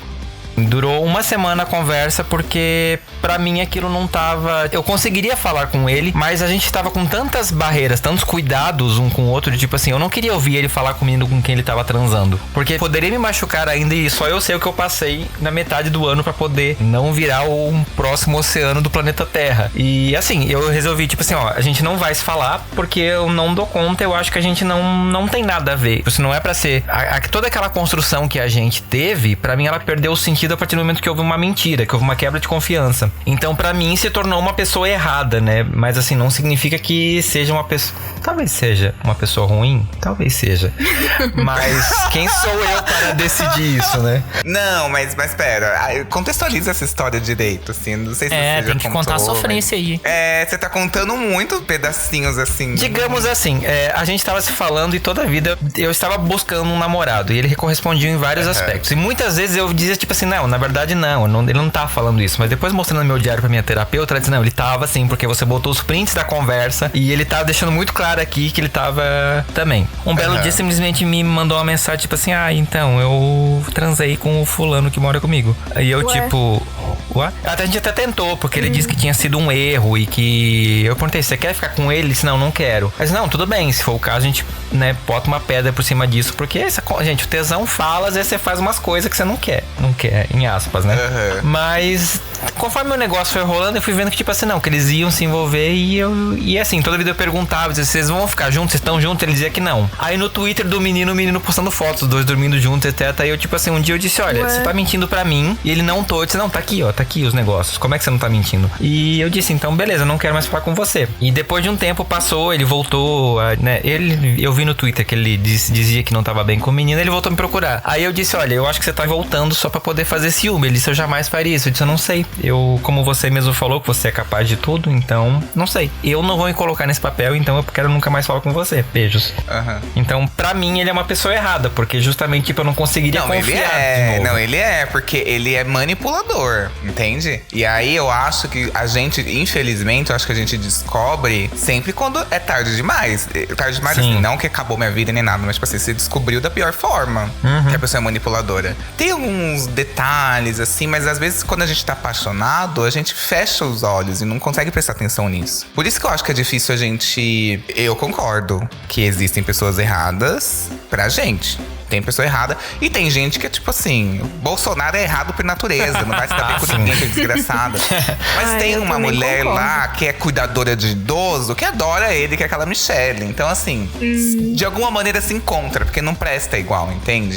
Então eu acho que, tipo assim, pra gente existe gente errada. E aí eu acho que nesse caso, esse cara possa ser que, tipo, sei lá, ele encontre Jesus na vida dele, aceite Jesus e mude isso, assim. Mas ele te manipulou. Porque ele sempre jogava pra você a decisão de tudo.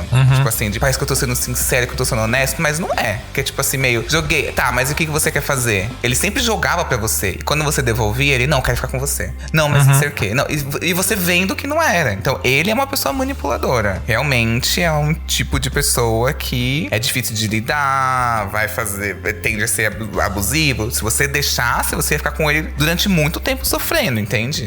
E pra ele ia estar tudo bem. Então ele é uma pessoa errada. Pode, joga fora no lixo. Sim. E aproveitando essa fala, né? Vamos falar um pouquinho sobre responsabilidade afetiva. Esse caso ilustra bem o que é uma falta de responsabilidade afetiva, porque justamente, né? Quando eu perguntava, e aí, vocês estão juntos? Vocês vão ficar juntos? E a resposta era sempre não. Não, eu não tô afim, não. Sabe? Aí, de repente, no Twitter tá lá as coisas e, assim, até quando voltou depois, deu pra ver que tava buscando em mim, como a minha terapeuta fala muito, né? Um pai, a figura de um pai, a figura que ia jogar as coisas e eu ia resolver. Então, tipo, eu não sou essa pessoa, não é o que eu tô buscando. E claramente, assim, né? Como o Y falou, manipulador, desgraçado, maldito. Como que vocês enxergam essa questão da responsabilidade afetiva e até onde a pessoa que você tá flertando realmente tem essa obrigação de, tipo, de ter cuidado com você, né? Porque, assim, não dá pra jogar também toda a responsabilidade na pessoa, tem que ser uma coisa equilibrada, né? A gente é afetivamente responsável com as nossas relações, será? Eu acho que isso depende de muitos aspectos, é algo muito complexo e isso também deve ser relacionado com características individuais da pessoa. Então, por exemplo, né, a gente tá num contexto aqui que eu sou homem gay com deficiência, né? E a minha deficiência é invisível. E isso traz algumas implicações na postura que os outros vão ter em relação a mim e como eu vou ter essa postura com as pessoas também. Então, assim, no meu caso, existe todo um processo,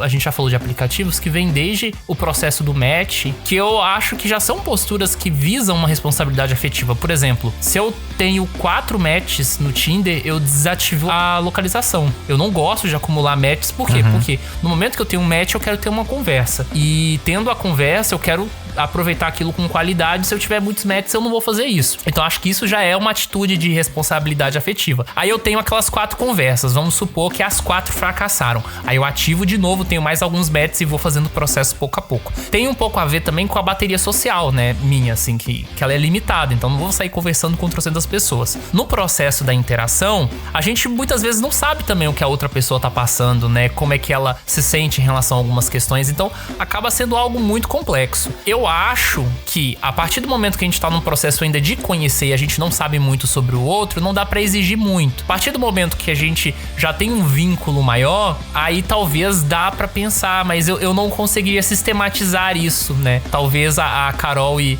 esqueci o nome dele, senhor K. Y. É, verdade. Eu lembro que era uma letra. Senhor Y.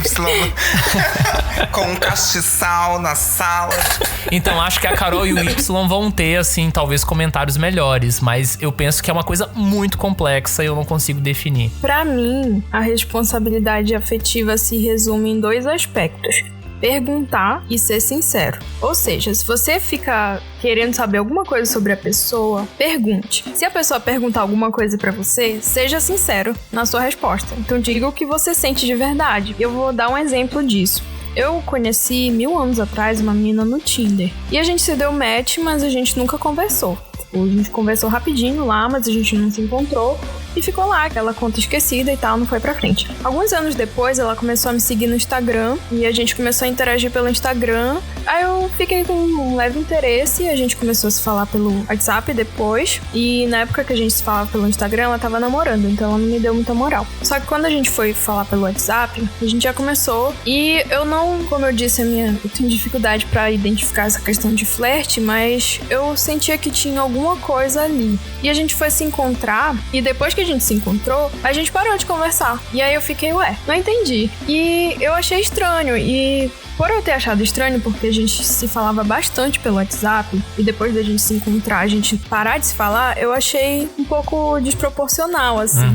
E aí eu perguntei, aconteceu alguma coisa? Por que a gente não tá se falando mais? Ou, tipo, se quiser dar um tempo, tudo bem. E aí ela me respondeu, e ela falou que ela percebeu que ela ainda tava meio pegada na ex dela, e que por enquanto ela não ia conseguir ter esse tipo de contato, e que tudo bem. E ficou super claro, a ponto de que meses depois a gente retomou o contato, e agora a gente é mana. Ela tá me falando de uma menina que ela tá ficando, e eu falo também da minha namorada e das coisas que a gente conversa. Então eu acho que isso é um exemplo de como a gente perguntar e a pessoa ser sincera faz muita diferença. Eu acho que a responsabilidade afetiva é isso. Sim. Cara, eu tenho uma história muito legal que eu queria contar, que acho que o que a Carol fala ilustra muito bem. Assim, duas situações, uma de errada e uma boa. A errada foi um cara com quem eu saí, a gente se encontrou pessoalmente, a gente almoçou. E aí depois que a gente almoçou e tal, né, eu continuei conversando com ele, mas ele começou a me responder, ou evitava responder, eu respondia com agressividade, com uma certa grosseria, assim, de um jeito curto. E aí eu perguntei, né, o que rolava, e ele falou, não sei o que, não, assim, achei você muito tímido e eu sou muito tímido também, então não vai rolar. Foi algo mais ou menos assim. Só que antes dele falar, de ser sincero, ele começou a ficar dando essas pistas de agressividade, de grosseria, né, o que eu achei que não foi de bom tom. E tem um outro caso que eu acho que ilustra bem o que a Carol disse no sentido positivo, que foi um cara com quem eu saí várias vezes, a gente ficou saindo junto por quase 4 meses, e aí perto do aniversário dele a gente saiu e teve um encontro mais íntimo, assim. Foi um caso de uma relação um pouco menos comum no meio gay, assim. A gente ficou 3 meses e não teve nada de sexual. E aí, na nossa interação sexual, a gente não combinava, foi um desastre em alguns aspectos. E aí, eu viajei pra Porto Alegre nessa época e eu mandei mensagem pra ele perguntando se ele ainda queria sair. Porque assim, na minha impressão, eu não sei se eu queria sair, sabe? Porque pensei assim, poxa, a gente se dá bem em outros aspectos, mas sexual não rola. Mas eu queria perguntar pra ele porque já tinha um afeto. Aí ele respondeu sinceramente, falou assim, olha, eu não sei se eu quero sair com você, por isso e tal, e ficou tudo bem. E aí eu fiquei aliviado, ele ficou bem e tudo rolou bem. Então acho que conversa é tudo, né? Sim. Eu realmente não tinha parado pra pensar nessa sistematização, mas acho que essas duas regras são perfeitas. Sim. Eu não estou defendendo, não estou justificando a falta de responsabilidade. Mas eu gosto de procurar, umas lacunas pra poder levantar outros questionamentos, assim. Sim, eu acho que todo mundo tem que ser sincero, tem que ser muito claro. Mas a gente vive num mundo em que as pessoas não querem perder oportunidades. Tem pessoas que, assim, realmente, assim, acho que vamos trabalhar 2 linhas aqui. A primeira, a pessoa que saiu e percebeu já que não deu match. Assim, já não curti essa pessoa, não vai rolar. E aí essa pessoa tem 2 caminhos. O primeiro, ela pode virar pra outra e falar, assim, olha, não vai rolar, ser bem clara. Ou ela pode esperar a outra pessoa vir e da maneira dela vai tentar falar que não. Pode ser sendo grossa, pode ser sendo ríspida, até a outra pessoa perguntar e aí ela fala. Então dentro desse perfil tem esses 2 perfis de pessoa. A outra é uma pessoa que às vezes ela não sabe o que ela tá sentindo. Não é que ela não gostou de você, mas hoje ela quer sair com outra pessoa. Então, você chama ela vai lá e fala, assim, meio... hoje eu não posso. Aí você vai lá e fala assim, tá bom, e no outro dia? Aí, ela pode sair no outro dia, mas naquele dia, ela vai omitir pra você que ela... E aí, o que eu acho que acontece? O ruído. Nesse dia que ela ia sair com outra pessoa e que ela tem total direito de não falar da vida particular dela porque você não perguntou nada. Nesse segundo caso, então essa pessoa não quer se queimar com os outros. Então eu vou mantendo o máximo que eu puder, vou mantendo as pessoas. Eu gosto de transar com essa pessoa de vez em quando. Eu gosto, é legal. Então eu não vou ser claro com ela. Quando ela me chamar, eu vou dar um perdido, vou falar que eu respondi depois, tá? Pra não queimar, porque ela quer transar com você de novo. Ponto. A partir daqui, podem acontecer os ruídos. Porque esse segundo perfil de pessoa que não quer se queimar, pode iludir outra. Que a outra vai falar assim, ele não tá disponível, mas outro dia ele tá. Então ele não tá indisponível pra mim. Ele tá saindo, só que ele não tá na mesma página que você. Ele não está alinhado com você. Você quer algo mais sério, por exemplo. E essa pessoa não, essa pessoa tá saindo com outros. Então eu acho que é o que a Carol falou. De ser sincero, mas... quem está sofrendo tem que perguntar. Vamos combinar desse jeito. Porque também é muito chato a outra pessoa chegar do nada pra você. Você nem tava afim dela, a pessoa fala assim, então não rolou. Vai tomar no seu cu, eu também não gostei de você. Por que você tá me falando isso? A pessoa vem querer dar uma alinhada, sendo que eu não perguntei. Também acho chato. Não gosto da pessoa que é sincerona, que pra mim tá se achando, querendo cagar na minha cabeça. E aí eu falo, já jogo também de volta pra pessoa. Mas eu também não gostei de você. Já jogo de volta na cara. Então eu acho que assim, a regra é... Quem está incomodado, quem está criando expectativas e precisa dar uma alinhada, pergunta. Quem foi? O locutor, o interlocutor vai ter o quê? Vai ter que responder a verdade. Sim. Tipo, olha, se é o que você quer, se você tá querendo alguma coisa mais séria, no momento não é o que eu tô querendo. Mas quero transar com você de vez em quando. E aí a outra pessoa vai falar, tipo assim, quero ou não quero. Eu acho que é um alinhamento, assim. Você tem que entender o seu local, o seu sentimento, pra poder cobrar. Porque às vezes você quer cobrar a pessoa, por quê? Às vezes você não tá apaixonado por essa pessoa, às vezes é tesão. Às vezes você só quer, tipo, transar com ela de novo e você acha que você quer alguma coisa séria, sabe? Tipo, eu acho que é muito sobre se alinhar internamente pra depois poder cobrar o outro. Eu acho que tem muita gente cobrando o outro, esperando, de certa maneira, alguma reciprocidade, sendo que não vai rolar, sabe? Eu vejo muito desse jeito. Eu acho que responsabilidade afetiva não necessariamente implica reciprocidade. Exato. Então a pessoa pode ter responsabilidade afetiva não correspondendo ao sentimento da outra, mas respeitando a pessoa que ela é. Então, assim, às vezes as pessoas levam como uma essência da pessoa o fato que ela não se interessa. Então, por exemplo, eu não me interesso por essa pessoa, então nada dela me interessa, sabe? Então, tipo, não quero saber dela, não respeito ela como pessoa, porque ela não tem nada a me oferecer. Ela não tem nada que eu venha ganhar com a presença dela. Então a pessoa acaba não tendo tanta responsabilidade com o sentimento da pessoa, porque ela não tá nem aí, sabe? E eu acho que às vezes as pessoas confundem. Eu não sinto nada por ela, então eu não devo nada pra ela. E aí eu acho que é aí que vai o problema, porque a gente deve, no mínimo, respeito a todas as pessoas. Eu sou essa pessoa que acha isso, por pior que os outros sejam. Eu não gosto de desrespeitar ninguém, porque eu sinto que não vai agregar nada em mim eu ser desse jeito. Então, por mais que eu não esteja interessada, às vezes eu até prolongo demais, às vezes eu não consigo dar um basta nas coisas, porque tem gente que é inconveniente também. Sim. Tem gente que fica montando em cima da gente porque a gente é boazinha demais e às vezes a gente tem que ser grossa, né? Mas isso também é uma responsabilidade afetiva com a gente mesmo. Exato. Tipo assim, eu falo isso porque eu tenho um amigo meu, que é um dos melhores amigos. Ele não consegue virar pra uma pessoa e falar assim, não gostei de você.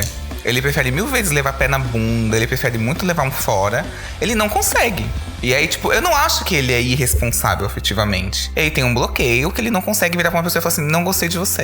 Ele não gosta da ideia de rejeitar uma pessoa. E aí é o que a Carol falou, assim, às vezes as pessoas, por exemplo, ele dá o ghosting, ele some. E aí uma vez ele me mostrou uma conversa. Tinham 3 dias diferentes, o cara, oi, tudo bem? Vai fazer algo esse final de semana? Sem resposta. Oi, tudo bem? Não sei o que, sem resposta. Oi, e aí? Nossa, não vai mais me responder? E várias mensagens, tipo assim, é chato. Tipo assim, gato, já era pra ter entendido, sabe? Então, assim, eu acho que também ter senso aí, gente, ter tato. Todo mundo é pessimista aqui. Usa esse pessimismo aí nesse momento, gente. Quando é pra ser otimista, não é pessimista. Quando é pra ser realista, não é, entendeu? Então eu acho que, tipo, tem sinais também que a pessoa tá deixando claro. Então a pessoa não vai se comunicar sempre da mesma maneira que eu, da mesma forma que eu e no mesmo momento que eu. Eu acho que exigir isso do outro é errado. Então por isso eu tenho que fazer o quê? Perguntar. Sim. Não vou esperar o outro falar e tal, nada. Tem que perguntar. Sim. E é importante não só, né, eu vou voltar à ilustração no meu caso, mas tipo, eu perguntei diversas vezes e a resposta era sempre... Tanto teve uma situação que, mais ou menos outubro, quando ele mandou mensagem e eu respondi de volta, e a gente combinou de tomar um café, foi engraçado porque toda a conversa até então era como se nada tivesse acontecido, até que eu puxei o assunto, né, eu disse, e aí? A gente não vai falar sobre o que aconteceu? E a resposta foi, eu não achei que a gente tivesse essa conversa tão cedo, tipo assim, como assim, meu filho? Você achou que eu tô aqui fazendo o quê? E uma das coisas que me chamou muita atenção nessa conversa foi eu dizer, tipo assim, não, que você mentiu pra mim. E ele, não mentiu. Eu disse, como não mentiu? Tá aqui, você falou isso e aconteceu isso. Você falou isso e aconteceu isso. Quer dizer, as pessoas às vezes têm que prestar atenção de não tratar o outro como idiota também, né? Eu acho que responsabilidade afetiva é muito isso. É não achar que você tá muito acima do bem e do mal a ponto de, vamos supor assim, a pessoa tá percebendo algumas coisas e assim, eu acho que tem gente que vai como seu amigo insistir, vai tá ali, tipo assim, oi, tudo bem? Oi, tudo bem? Oi, tudo bem? Tipo, você não vai mais falar comigo? Eu acho que um não não também não custa, né? Tipo assim, deixar claro, dói. Mas tem gente que precisa de ter esse marco muito bem delimitado pra dizer, não, realmente acabou, a partir daqui eu sei que não vai vir mais nada. E esse não, ele pode vir de diversas formas. Tipo, tem gente que vai, sei lá, depois que transou, a pessoa saiu de casa, já vai lá e vai rolar um bloco no aplicativo. Tem uma série de formas de você deixar muito claro os seus interesses, né? Eu acho que o problema é quando você não deixa claro. Porque assim, você pode não responder porque, sei lá, você teve roubaram o seu celular. Então, eu acho que deixar claro é importante às vezes, né? Pra poder a pessoa saber exatamente com que ela tá lidando. Concordo. E aí, tipo, a gay que insistiu pro meu amigo ficava assim, oi, tudo bem, vamos sair? Oi, tudo bem, não sei o quê. Na segunda vez eu já podia falar. Tipo, e aí, qual é a sua? Não mandar mais 3, mandar várias no Instagram. Tipo, não precisa. Se a pessoa tá te deixando ansioso, fala. No caso do Fernando, pra mim é subestimar muito o outro, desumanizar isso. Tipo, achei que a gente nem ia falar. Tipo, como se você estivesse exagerando, sabe? Também. Nesse caso, ele é muito manipulador mesmo. E aí eu acho que ultrapassa até, porque ele é uma pessoa que é tóxica até. Porque ele quer manter a pessoa a qualquer custo. Ele é mais daquele segundo perfil, só que aquele segundo perfil ruim. Porque você alinhou, você tentou alinhar, e pra ele não faz sentido. Pra ele poderia continuar dessa maneira até, sei lá, enjoar dos dois e arrumar pela terceira bonde. Sim. E, gente, vamos pra última pergunta dessa pauta, né? Essa conversa tá muito interessante. Eu tô aqui num exposit que eu nunca fiz na vida, tanto fora da terapia. Mas tudo bem, a Tati vai ficar orgulhosa. A gente tá brincando aqui, né, de como partir corações e etc. E nós somos praticamente especialistas, né, na arte de colar caquinhos. Que dicas vocês dão pra audiência, né? Qual é a melhor forma de blindar um coração pra gente não passar por essas situações, né? Como que a gente pode ou reconhecer esses sinais, ou o que a gente faz quando a gente tá percebendo que, talvez role um wrecking ball aí vindo na minha direção? Eu acho que tem duas alternativas possíveis. Tem a prevenção e tem o processo. Quando você tá dentro do processo, já era. E aí o que você tem que fazer é contenção de danos. E a primeira parte da contenção de danos pra mim é aceitar que você vai passar por isso e que é importante você passar pelo processo, no meu entender, pra que você realmente consiga resolver. Porque o que acontece é um preconceito que eu tenho, isso pode ser errado, mas eu me incomodo muito, por exemplo, com pessoas que terminam uma relação, por exemplo, ou que tem alguma coisa que não dá certo, ou se iludem, ou ficam chateadas, e elas correm atrás de uma pessoa imediatamente, ou pra ficar com outras pessoas. E aí isso acaba que isso pode machucar outras pessoas, ou acontece muito, tipo, a pessoa não esqueceu o ex, ou etc, e aí acaba, tipo, virando uma coisa confusa, ruidosa. Então acho que, assim, eu gosto muito de falar que é importante as pessoas sossegarem o cu por um tempo, assim, sabe? Não deu certo, curta o momento, vai aproveitar a sofrência, entendeu? Se você gosta lá do pop nacional, vai ouvir o João. Se você vai pra um mais sertanejo, vai ouvir a Marília Mendonça e chorar, entendeu? Sim, eu tenho uma playlist ótima do ano passado, tá, gente? Precisar de indicações, me manda MDM. Fica na fossa, aproveita e etc. Agora, num processo preventivo, eu acho que é muito mais no sentido que a gente, ao longo que a gente vai colecionando experiências, a gente vai adquirindo um repertório.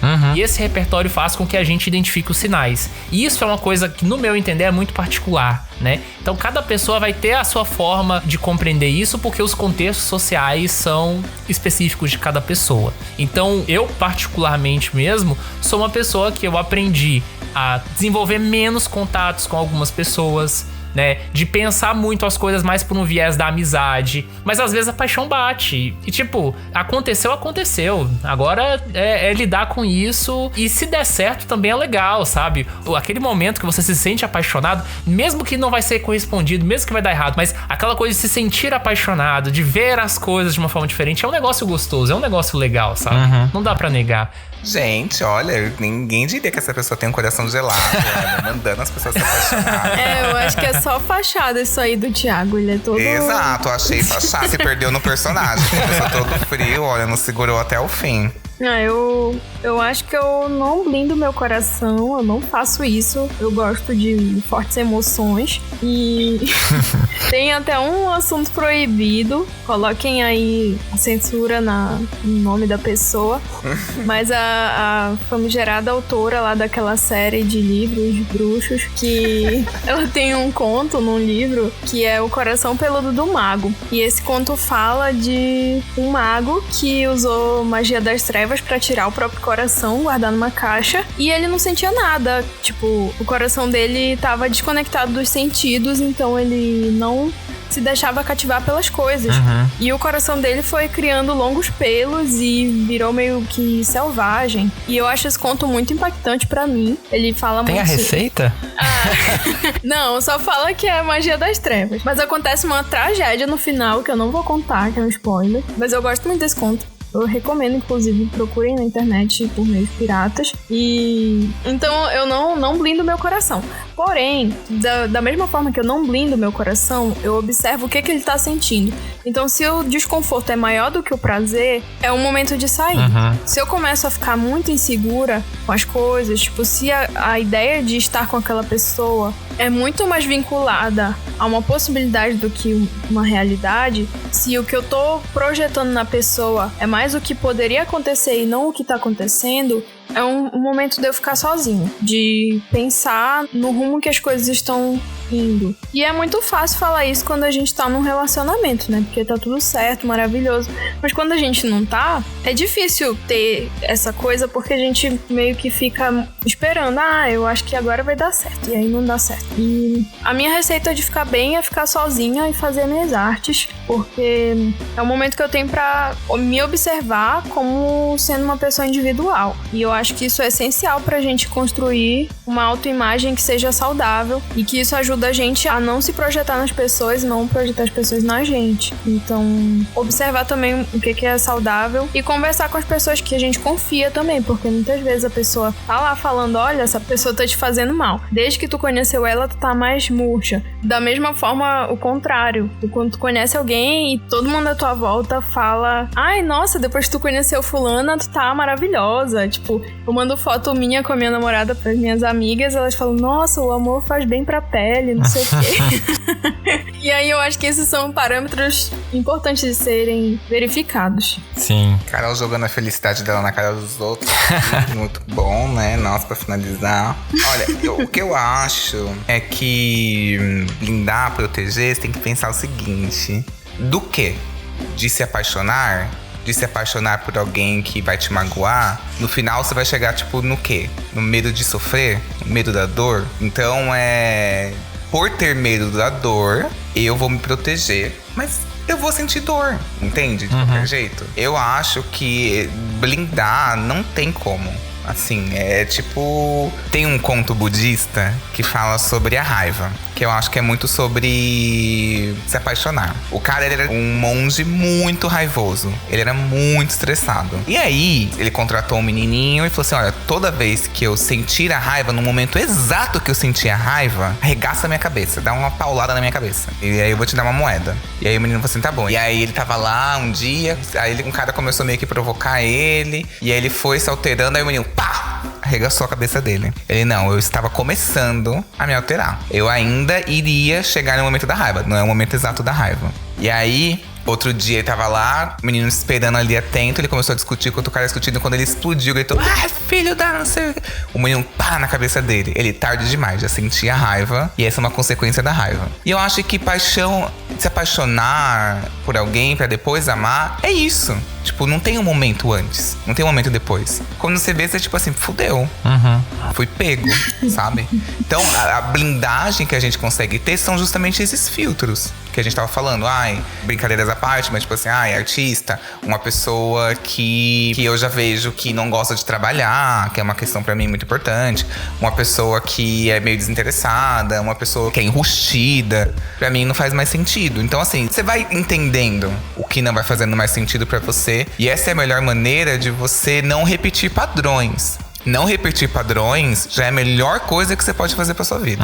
Blindar, eu acho que vai chegar aí no coração do mago peludo aí mesmo. Você vai acabar ficando meio frio, meio automático, meio... É isso, você vai tentar fugir da dor, mas vai estar sentindo dor de qualquer jeito, entende? Ai, gente, a vida é um sopro, você se apaixona, quebra a cara, depois escuta a Marília Mendonça, você vai ouvir de outra maneira. Você vai poder ouvir o novo álbum da Adele, sabe, de outra maneira. Ai, gente, tem tanta coisa boa aí. Eu concordo plenamente. A vida é um sopro, gente. Eu choro, eu fico em posição fetal, escrevo altos poemas. Nossa, é o momento que eu fico mais criativo, gente. Todo mundo fica muito genial nesse momento. E eu acho tão lindo. E assim, depois que passa, eu gosto de revisitar essas coisas, sabe? Eu acho que por mais que em alguns momentos foi traumático, mas a gente aprende um pouco mais sobre quem a gente é. Então eu não gosto de inibir assim meu lado. Exato, não tem nada errado em ser emocionado. Viu, gente? Se você é emocionado e tá aqui ouvindo, não se sinta errado. Porque você vai encontrar outra pessoa que vai se suportar você, entende? É isso. Sim. Se você é intenso, você liga na... ou a pessoa já vai entender. O importante é você economizar tempo, assim, olha. Tipo assim, o intenso é a questão do tempo. Então, assim, já mostra qual que é a tua, que aí a pessoa fala assim, sim ou não, e você não perde tempo, já vai pra próxima. Você é uma energia 220. Você não vai ligar na 110, entende?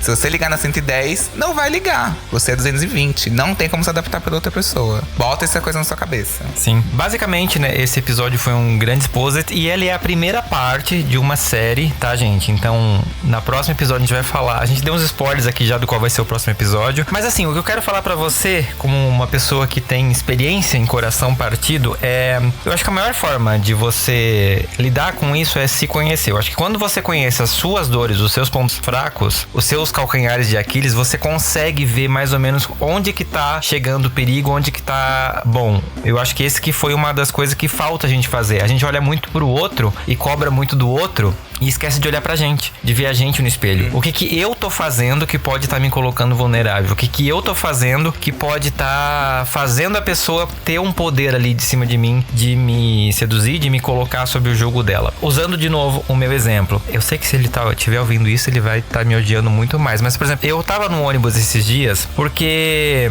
há um ano atrás, exatamente, eu fiquei sabendo, numa sexta-feira de manhã, que essa pessoa com quem eu tava idealizando um futuro transou com um colega de casa dele. No sábado de manhã eu tinha gravação de um episódio. E esse episódio depois eu quase não consegui editar porque eu tava me ouvindo e só eu sabia o quão triste eu tava naquele momento. Nenhum de vocês sabia. Então é um episódio que eu quase não consegui editar por conta de eu tava sentindo de novo a dor que eu tava sentindo naquele dia. Um ano depois, eu tô aqui falando sobre esse caso. E o que mudou, o Fernando continua igual. O coração do Fernando continua igual. O que mudou foi justamente eu ter a oportunidade de me conhecer e através da terapia isso ter ajudado, acelerado o processo e ver onde que tava a dor e eu poder tratar essa dor. Eu acho que quando a gente é vulnerável, quando a gente tem essa tendência a ter um coração partido com uma facilidade, a gente tem que ver o que tá faltando na nossa vida que tá deixando a gente vulnerável, o que tá deixando a gente nesse estágio. Então, você tá se amando o suficiente? Você tá permitindo que as pessoas te amem o suficiente? Porque também elas podem estar partindo no seu coração porque você tá fazendo elas partirem. Tem uma série de coisas que pode estar acontecendo e é importante a gente rever isso. Então,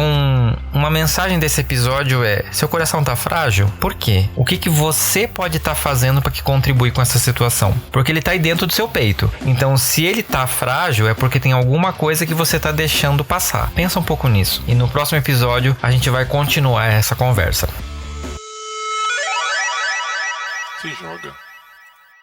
E no Se Joga desse episódio, eu vou ser boiolinha, gente. Esse episódio é pra falar sobre corações partidos, mas eu não consigo indicar pra vocês uma coisa de coração partido. Eu poderia indicar a playlist que eu fiz, assim, tá bom, vou indicar Gone, da Madonna, que foi a música que me fez chorar atrás dessa porta aqui, escorrendo. Principalmente a frase, por que eu tô me importando com uma coisa que eu nunca tive? Isso foi, assim, certeiro. Madonna, você é foda. Mas eu vou indicar uma coisa bem boiolinha que eu maratonei nessa madrugada, porque eu não consegui parar. Eu já indiquei aqui no ano passado o quadrinho, mas agora eu vou indicar a série da Netflix que tá lindíssima, que é a Heartstopper, que é linda, maravilhosa. E eu acho que não tem série melhor pra você que tá aí com o coração partido pegar um pote de sorvete, ir assistir e voltar a botar um band-aid nesse coraçãozinho. Eu tenho certeza que essa série vai ajudar nisso. Quando você ouvir esse episódio, ela já tá velha, né? Mas quando a gente tá gravando, ela foi recém-lançada. Então, se você não assistiu, assista. Aproveita, dê pra pra você esse presente nesse mês dos namorados. Convidados, o que vocês deixam de lição de casa pra audiência do Fora do Meio? Eu queria comentar. Eu assisti. Tu assistiu? Eu assisti e, inclusive, assisti antes de começar a ter a conversa sobre término com meu ex. Pensa a tristeza. A gente maratonou a série toda fofinha. E aí eu tava, né, assim, já nesse clima. Thiago. Nossa, foi triste, né? Tipo... Mas por que tu não deixou pra ver a série depois que terminasse? Ah, não sei, sabe? Nesse dia eu tava muito passivo, assim, sabe? As coisas que estavam acontecendo, então, enfim. Mas a série é muito fofinha, sobre amores que dão certo. Eu amei também. Gosto bastante. Eu também maratonei essa série o fim de semana e eu amei. Eu só tenho coisa boa pra falar, tava até conversando com a minha irmã, que é uma série perfeita, sem defeitos. Quem for falar mal dessa série, é um amargurado da porra. Sério, essa série é muito fofinha. Eu amei. É isso que eu precisava, sério. Não que eu esteja mal, Precisava e não mas sabia, né? eu precisava e não sabia. Mas hoje eu quero indicar uma série também que eu maratonei hoje. É bem curtinha. Ela se chama Undone. Ela é bem pouco conhecida, original da Amazon Prime. E eu não sei muito bem fazer uma sinopse dela, mas ela é uma série de ficção científica que acompanha uma moça que descobre que ela tem uns superpoderes aí de alterar a realidade à volta dela. E essa série aborda várias questões, ela é surda e é muito interessante como a série aborda a surdez dela como parte da história, parte da pessoa que ela é. E não só isso, existem outros dilemas, como a relação dela com a família dela, a relação dela como de segunda geração, sendo migrante do México, e essa questão de ter ascendência mexicana e europeia. E tem tanta coisa, tipo, aborda a questão de saúde mental. Então é uma série que eu acho muito estranho que não seja tão discutida. Ela tem um formato bem diferente, que é uma mistura de live action com animação. Então são pessoas que têm desenho na cara e é muito singular. Eu acho que é uma das séries preferidas. E ontem lançou a segunda temporada, então já tem 2 temporadas. Fica aí a indicação. Eu quero indicar 2 coisas. Primeiro, o episódio 15, Sofrência do Introvertendo, que a gente lançou em 2018. E, sei lá, eu não gosto de indicar as minhas próprias coisas, mas nesse caso tem um significado, porque ele foi gravado logo após essa paixão que eu tive em 2018, numa época em que os sentimentos ainda estavam muito confusos e tal. E nesse episódio nós falamos sobre as coisas que não deram certo na nossa vida, ou como é que a gente lida e tal. E é um episódio que até hoje eu tenho um carinho, assim, dessa fase inicial do Introvertendo, quando tudo ainda era muito amador, mas que tinha, assim, um sentimento muito sincero sobre as coisas. E tem uma série que eu lembrei agora, uma série britânica chamada London Spy, que é uma série não muito conhecida, mas ela mistura um pouco suspense com também uma questão LGBT e envolve também um relacionamento que não dá certo por uma série de razões, e tem a questão da memória, que eu acho que tem alguns elementos assim que podem se relacionar com a questão do coração partido. E eu recomendo bastante, é uma série bem legal. Eu gosto muito de algumas séries assim britânicas, eu acho que elas são bem melhores que algumas norte-americanas assim, em termos de narrativa, de produção, então recomendo demais. Assim, a gente tá gravando esse episódio no dia 1º de maio e dia 14 de maio vai lançar o novo álbum da Florence and the Machine, vai se chamar Dance Fever. E queria poder ter uma máquina do tempo pra falar assim, gente, tá tudo, mas assim, eu confio muito nessa mulher, nessa virginiana perfeita. Então assim, eu acho que o álbum dela tá numa pegada mais aquele primeiro dela, o Lungs, e ela disse, é um Lungs com mais autoconhecimento. Então ela passou por várias questões, ela enfrentou o alcoolismo. Então eu acho que pode ser um álbum que já vai estar nas nossas mãos quando você estiver ouvindo esse episódio, gente. Já vai estar em todas as plataformas. Então eu acho que isso pode ajudar, com certeza. A música Free, que já foi lançada, é perfeita, impecável. O clipe é perfeito e fala sobre ansiedade. É muito, muito, muito legal mesmo. Muito massa. E, gente, como que o pessoal acha vocês na internet, nas redes sociais? E onde eles vão poder conferir, o seu review sobre o álbum depois que ele tiver lançado, né?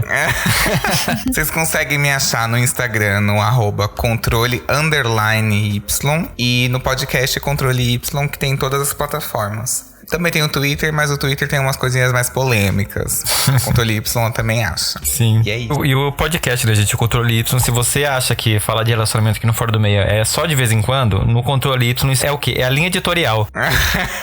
É somente isso. Eu só falo sobre relacionamentos, assim. É o nosso e baixaria. Aí eu vou equilibrando uma baixaria, um relacionamento, um pesado, um psicológico. E astrologia agora, né? Agora tem... É verdade, tem especial de astrologia. Que que é questão de astrologia ou de terapia. Então, assim, é bem legal. Maravilhoso.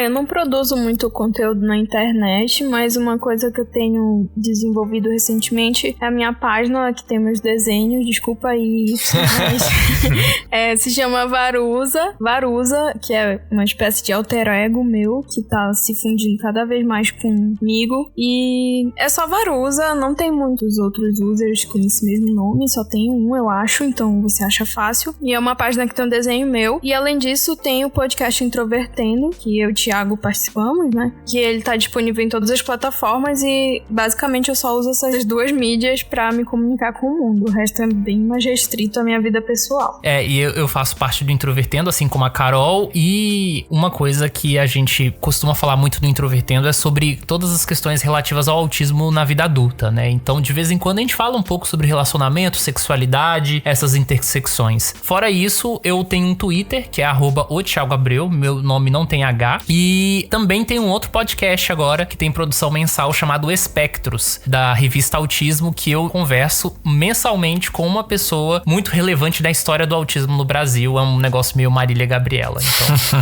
aí, trabalhos novos na podosfera. Sim, e gente, o Introvertendo, se você não conhece, vá conhecer, porque é sensacional. E deixa eu aproveitar e fazer um desafio pra vocês. Se vocês tivessem que criar uma playlist de música pra coração partido, qual seria a música que vocês colocariam obrigatoriamente? Eu colocaria Largado às Traças, do Zé Neto Cristiano. Por quê? Porque o cara lá que me fez sofrer em 2018 gostava dessa música. E essa música é o fundo do poço. Então ela estaria em primeiríssimo lugar.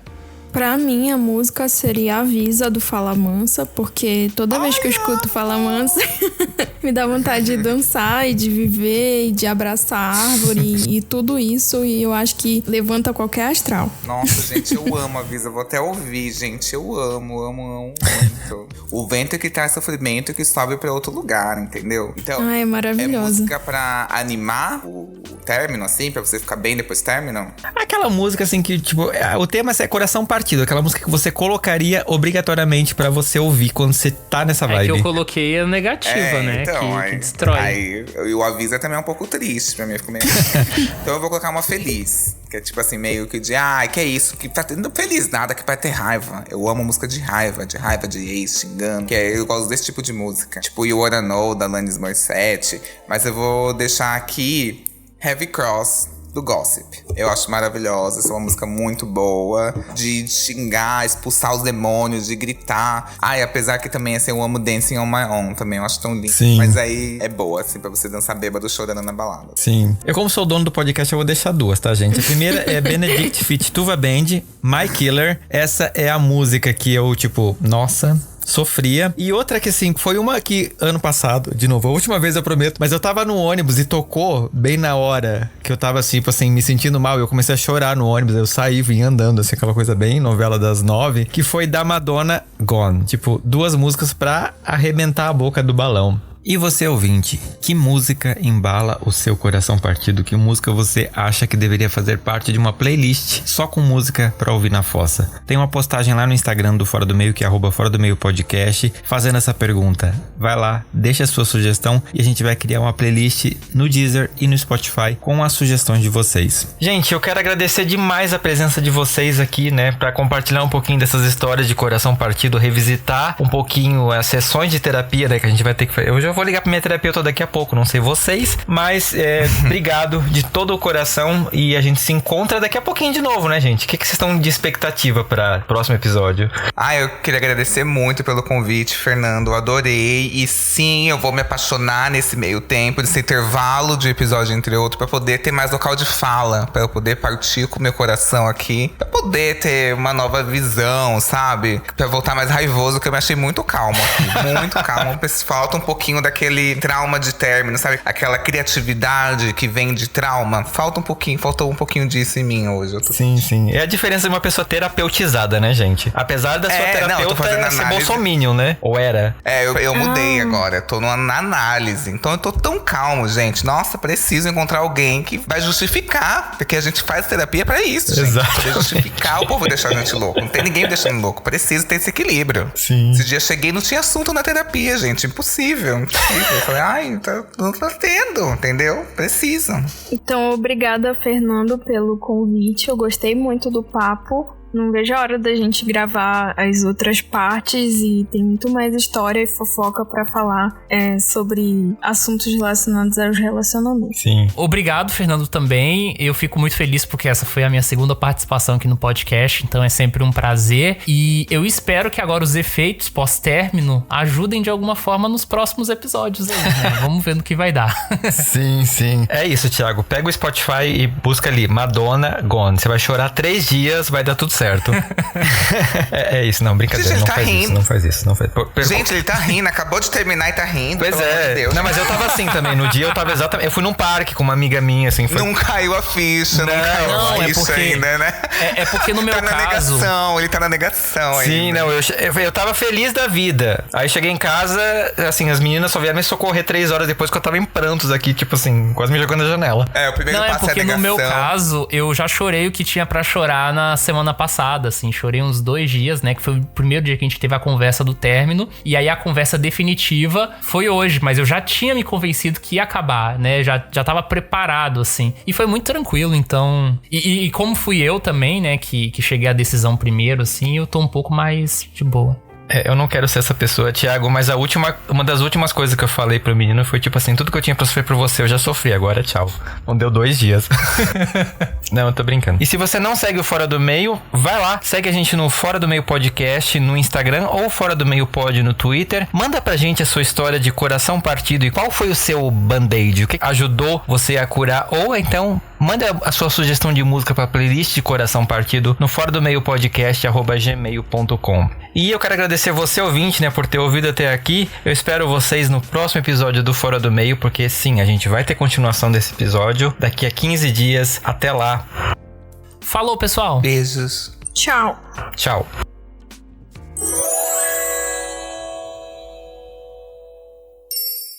Este podcast faz parte da Podcast. Conheça os demais programas da rede acessando podcast.com.br.